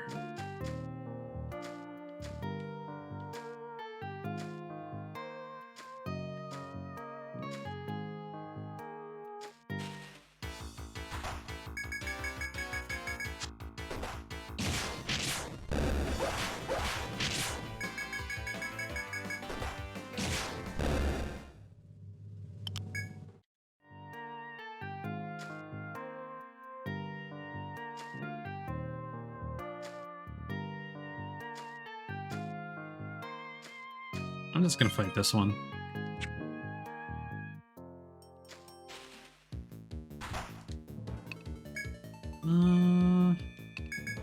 Yep, defend up. What are we weak to? Any kind of magic. All right.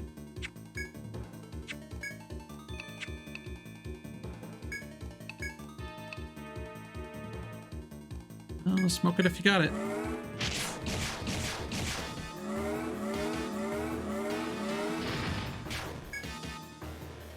Oh yeah, they don't give a shit. That's nice.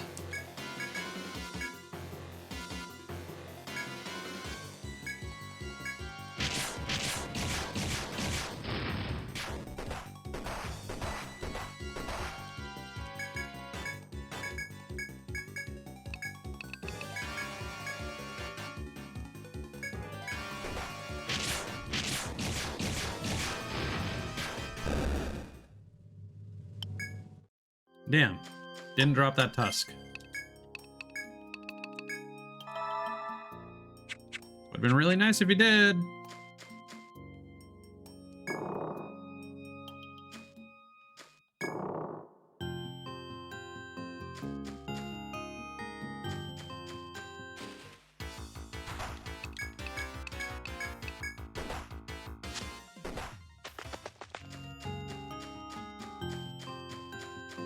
We're just gonna take a huge roundabout path.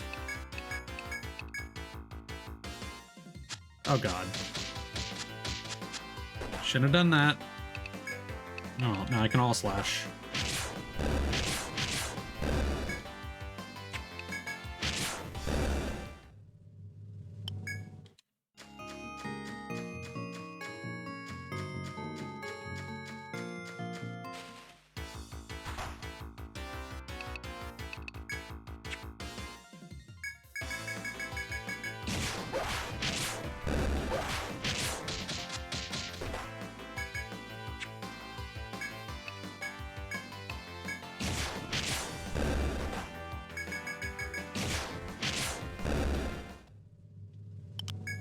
There we go.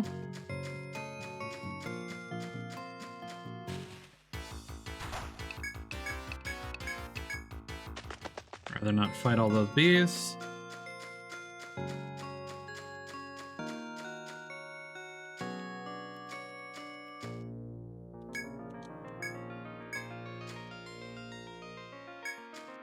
There we go.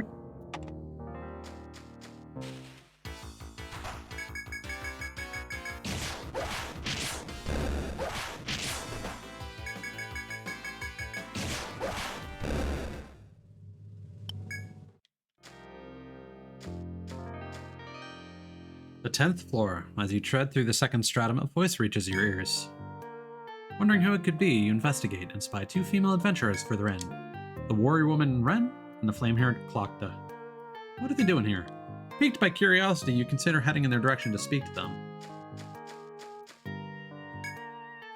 As you continue deeper into the room, you see a familiar pair. Oh, so as you. Wasn't expecting you to make it down so far. This is the deepest part of the second stratum, a rather dangerous place. The Jungle King, a monster responsible for many deaths on the 10th floor, dwells here. The Rada must be sending sacrificial lambs to try to unblock further exploration. Ren falls silent for a moment, looking at you with curiosity. Interesting that they picked tigers. I hope they chose wisely. Shaking her head, Ren takes a bottle of medicine from her pack and hands it to you. Take this. It's a medicine processed from plants deep in the forest. You'll need it. After you accept the gift, Ren shifts her gaze to deeper within the forest. Sir Nunos, king of the jungle. Slayer is nearby. Proceed with caution. If the forest proves too much for you, come back here whenever you're injured. You thank the 2 adventurers and return to your hunt for the Jungle King. The King of the Jungle dwells... the King of the Jungle dwells beyond here. I bid you good luck. After the taciturn greeting, Ren sprinkles some shining droplets on you. This was made from the spring water you know so well. Drink before challenging the beast. As soon as the water slides down your throat, you feel your stamina replenished. You express your thanks to the 2 adventurers and resume your journey through the jungle. Yep, so made the right call earlier.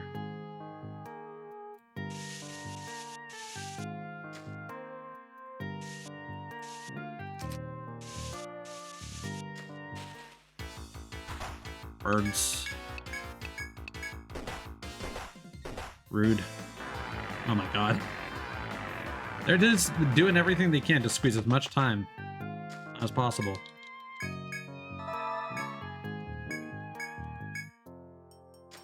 There's 7 people in this room and they're like, yeah, we stand a chance.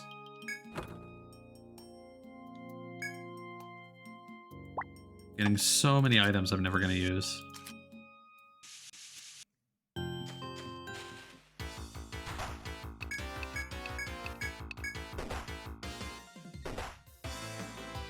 God damn it. God damn it. Alright, fine.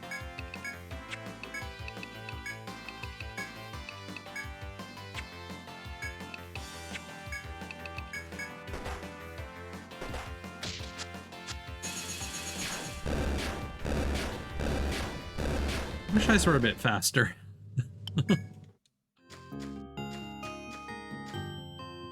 Casting magic at a glacial pace.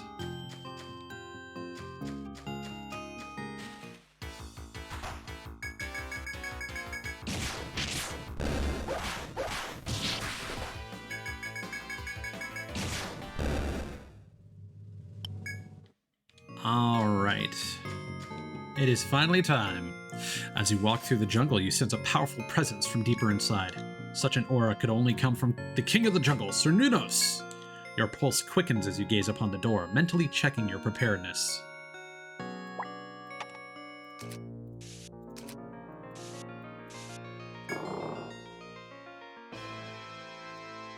As you continue through the twining foliage, you reach a small natural clearing. And grab your brush and paint on your map a little bit. In its center stands a grotesque monster unlike any you have yet seen. Its gaze falls upon you, and you feel an overwhelming aura as it lopes forward. It can be none other than Sir Nunos, king of the jungle. Stand and slay the demon. Alright. He's ready.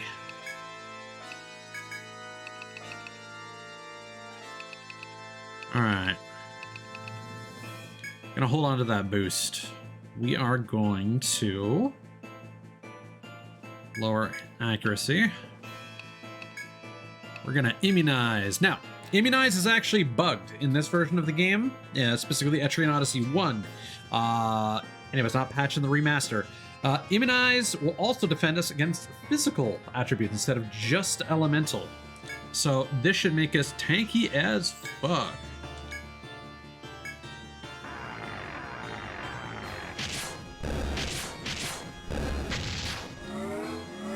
Does not seem to be weak against fire.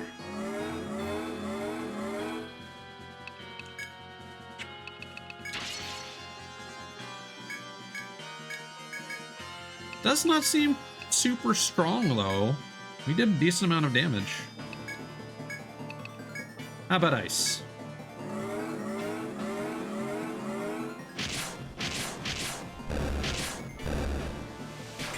Ice is doing better. Let's try out some lightning.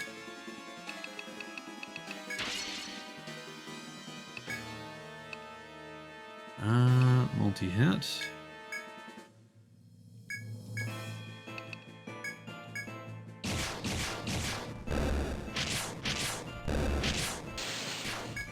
Lightning seems to be best. All right.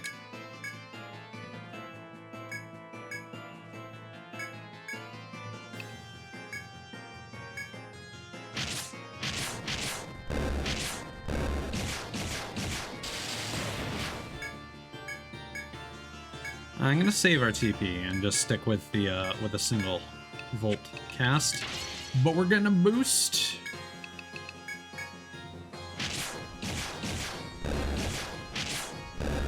I may have focused a bit too much on AoE damage. I think this fight is supposed to be a lot more difficult if you have a lot of single target moves.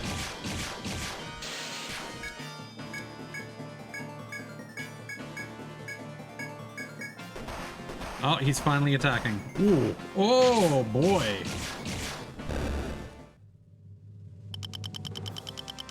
Right at the last minute, he decided to try. Oh, those were a different, unique type of roller. Interesting. Salve up. Let's go.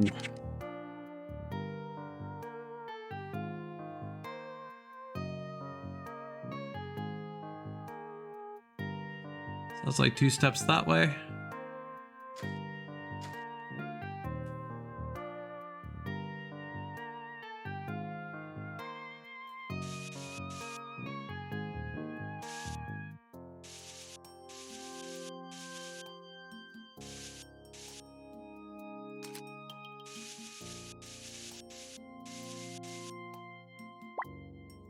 And down we go. Third stratum. Azure Rainforest.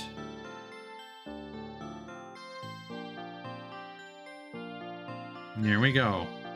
Mysterious cerulean wood.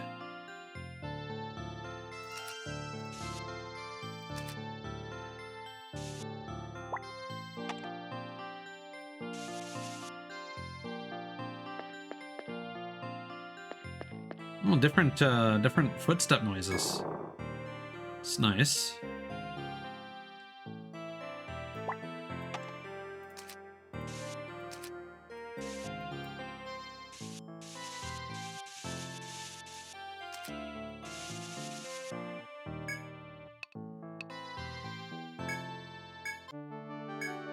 A save. Return to town.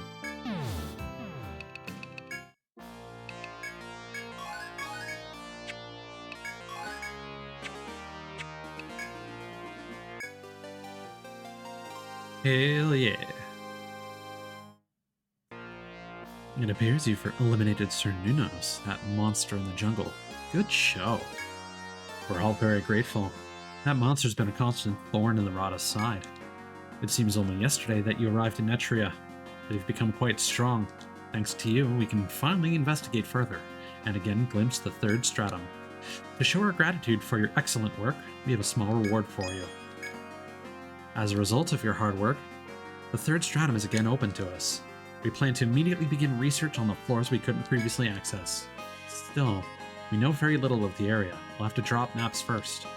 We've placed a number of our soldiers on the task, but to tell the truth, we're a bit unsure of their reliability. What say you? Since you were able to defeat the Jungle King, would you be willing to assist them? Map the newfound stratum. Congratulations on reaching the Azure Rainforest. It's an unknown region, so we'd like you to create precise maps of B11F and B12F.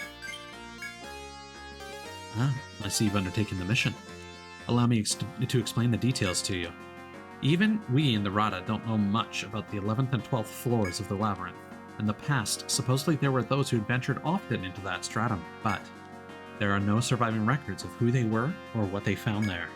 So, we've tasked a number of soldiers with mapping the unknown floors. But it appears the burden of investigating a new area is too heavy for them alone. Please, support them in their attempts to complete the maps of those 2 floors.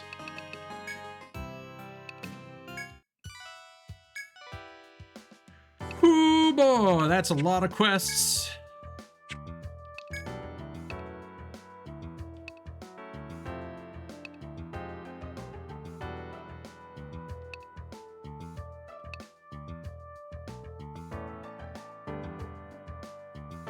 Ooh, that's a tough one.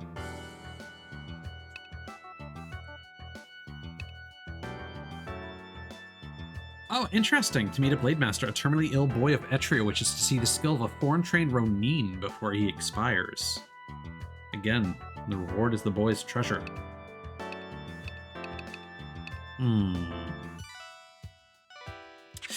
Let's save the game and turn in this quest.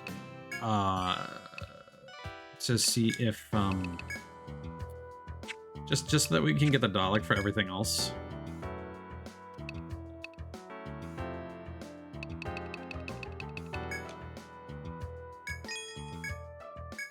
Viking and Hindi. Perfect. Whoa, we're gonna be hitting hard, let me tell you.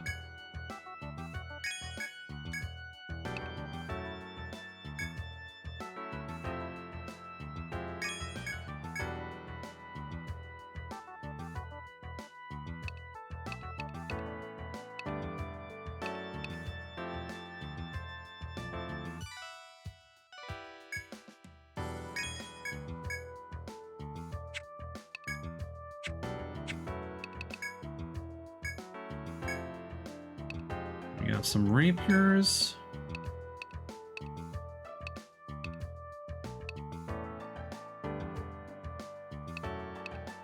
And then what was the other thing that we had?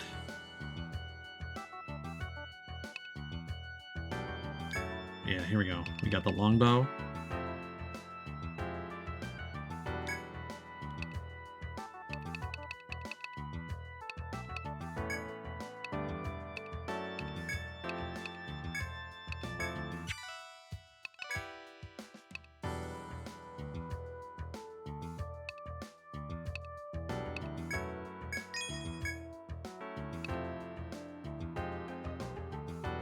So I don't think we'll want to hang on to that, but I will just in case that helps with the Ronin when we get them. Okay. So let us nap.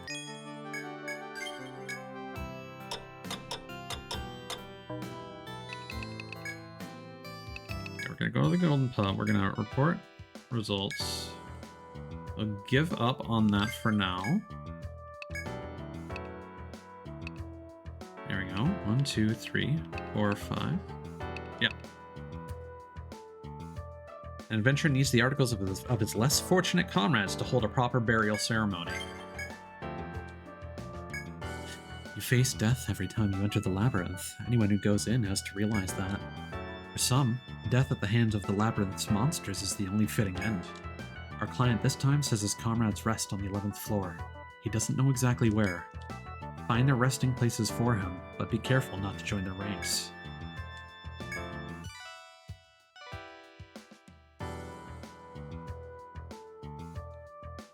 Though the recommended number for venturing forth is 5, the guild will reward a solo defeat of the 6th floor's monster.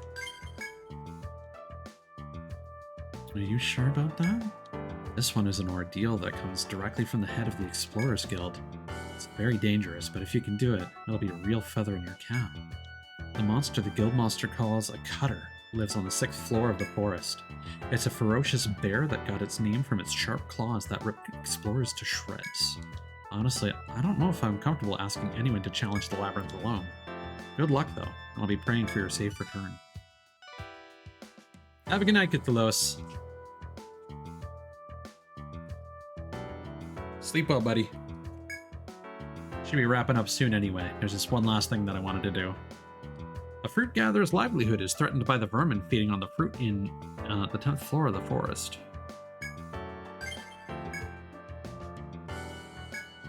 The client wants you to gather the pests on the 10th floor and exterminate them all at once. He said the best way to draw the insects to you is to use an amber lump. Apparently, its sweet smell attracts the bugs. Good luck. And don't bring that amber lump in here. I don't want any bugs in my pub. Scavenging for Ian 1. The merchant Ian has requested samples of all the items that can be mined from the 10th floor of the forest. The merchant Ian wants you to bring back samples of everything you can mine on the 10th floor. You've been there before, right? If you've been careful about your map, it should be easy. Good luck, kiddos. Bandit's treasure. I'm out to find the legendary bandit Edway's treasure. More specifically, I want you to find it. Do you know about the bandit king Edway? I heard about him when I was a little girl. They say he was incredibly strong and his gang destroyed entire towns. This old man says he was in Edway's gang and has a treasure map from Edway himself. According to him, the labyrinth is past the crystal door on the labyrinth's... the treasure is past the crystal door on the labyrinth's 5th floor. Sounds suspicious to me, but work is work. Good luck down there, kids. Okay.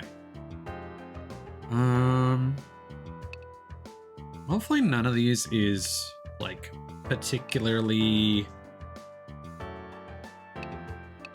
like, interesting. I think I'm gonna hand this back in.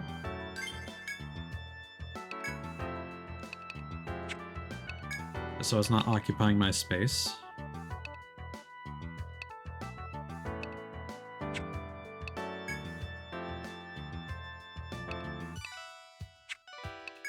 There we go.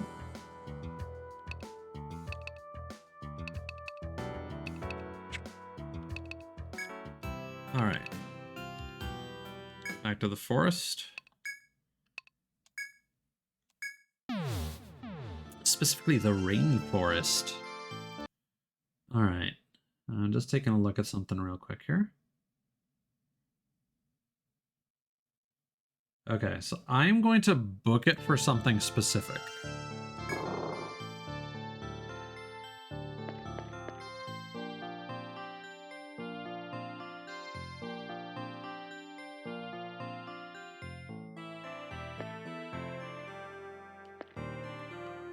In your journey through these forests, tinted blue as the ocean, you encounter a soldier.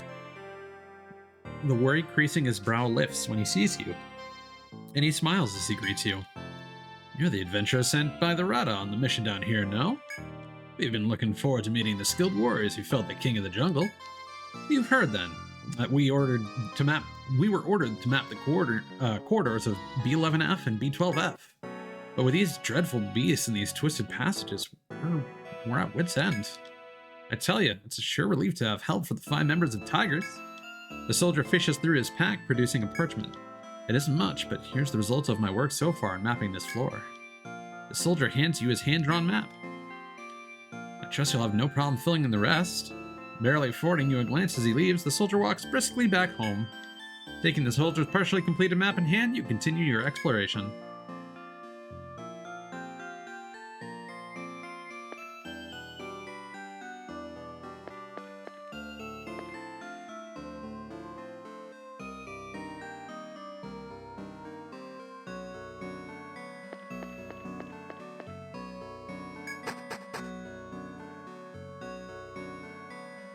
So, like, already we can head to 12, which is interesting. Nope. Ah! No, no, no, no.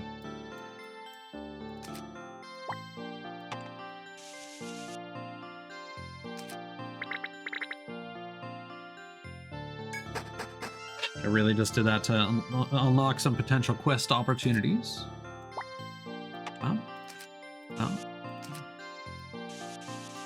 And we should be able to go this way. Up here. Look at these guys, tree frogs. I remember these guys showing up a lot earlier in some of the other games.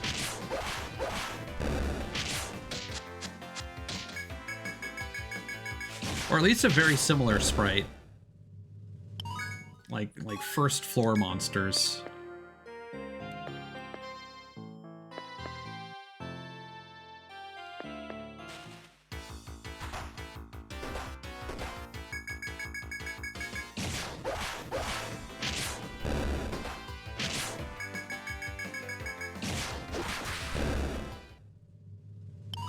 Rock, coral, and gum throat.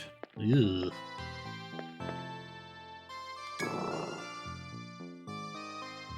In the depths of the forest, you find the oft-encountered Ronin, alone for once. She notices you as well and turns to speak with you. So, you've reached the third stratum.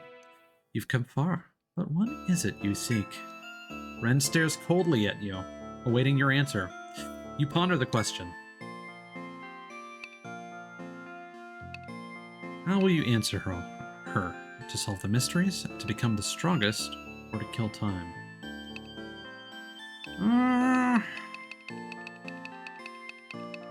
I just kind of like filling in the map, if I'm being completely honest. So I'm gonna go with solve the mysteries. Mysteries of Yggdrasil, the reason for the labyrinth's existence. You're certainly not the only explorer seeking to unravel these enigmas. A faint smile creases the harsh warrior woman's face before she continues. Hear me, then. Etria was once a small frontier town, in the days before the labyrinth was discovered. But ever since then, it's become a boom town with the influx of adventurers. What do you think will happen to Etria once the mysteries of the labyrinth are solved? Ren's cold stare remains locked into your eyes, as though she is testing you. You'll do what you must, I suppose, if you are to continue down this road. Ren pauses, producing a weathered scroll from her belongings. Then consider where such a road must eventually lead. If, after doing so, you decide to continue, this secret scroll of the Ronin will be of use. Ren hands you the scroll, turns to leave, and pauses before she disappears into the foliage. The road you walk, and mine, they will meet again. Until then, take care. With that, she's gone. You give her words thought as you return to your investigation. Obtained the old scroll. What's that old scroll do? Sounds like a fairly important item. Gee willikers. What if we got out of here and checked that out? Seems like a mighty fun idea. Oh my god, what's this thing? Mad worm!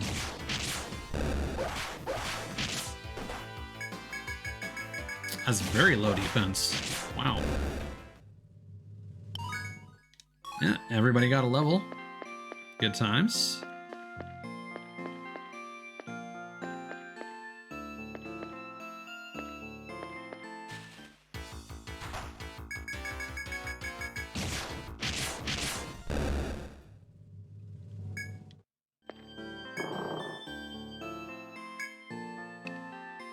Let us return to town.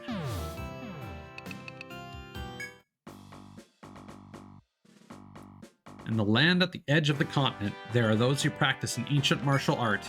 They're called Ronin, and their katana skills can beat out even our most experienced warriors.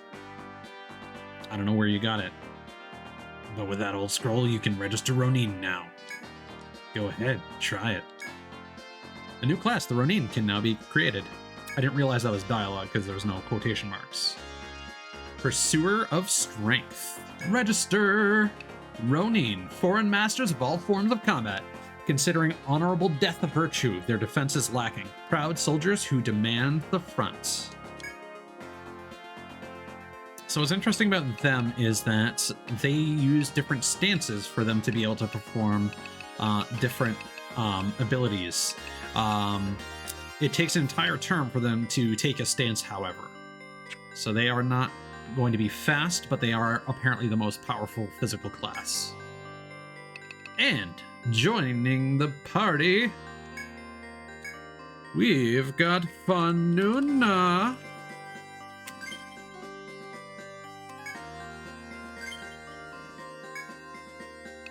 The Ronin. And we will worry about kitting them out later.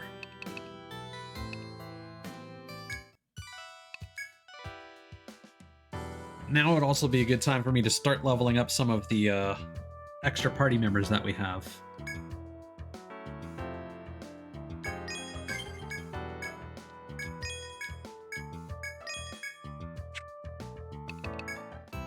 Because I did actually make a second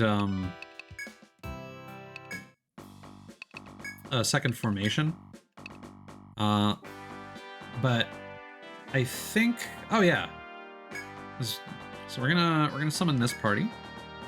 And we are gonna swap out. So I think we want Dukulos,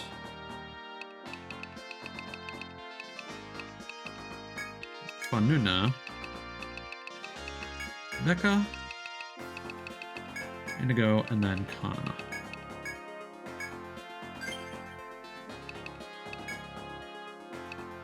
So I had David in the front line before because I was thinking, it'd be nice to have an Axe Lance Connect, I guess, but there's not a whole lot of point. Like, as far as I'm concerned, the sword moves are better. So, now we've got a party featuring our proper second lineup here until we eventually get Mod the Hexer, I suppose. All right, we got some skills to learn here. I mean, the axe skills can bind, but like Smite can also. Okay, well that can bind the arms, so I suppose that could be useful, I guess, in my existing party. But I'm not gonna worry about it too much. All right, so these points are going straight into 2-hit. Like, not even second guessing that. For specs, still not really sure what to do there. For disabled, we can max that out. Boom. And then for me, I'm actually not sure what I might want to do next. Because I'd like to get TP regen, Caduceus, level up Immunize some more. But for the most of our healing needs, they're pretty much good to go. And for ice, we can finally get TP regen. Just gonna put 1 point into that for now. And then I'm gonna think about what I want to do with specs. Okay, that's everything for the time being. I don't think I'm gonna heal up just yet.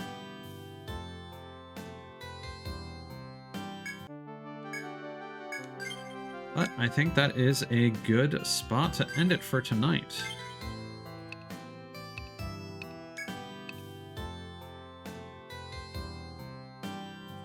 Okay.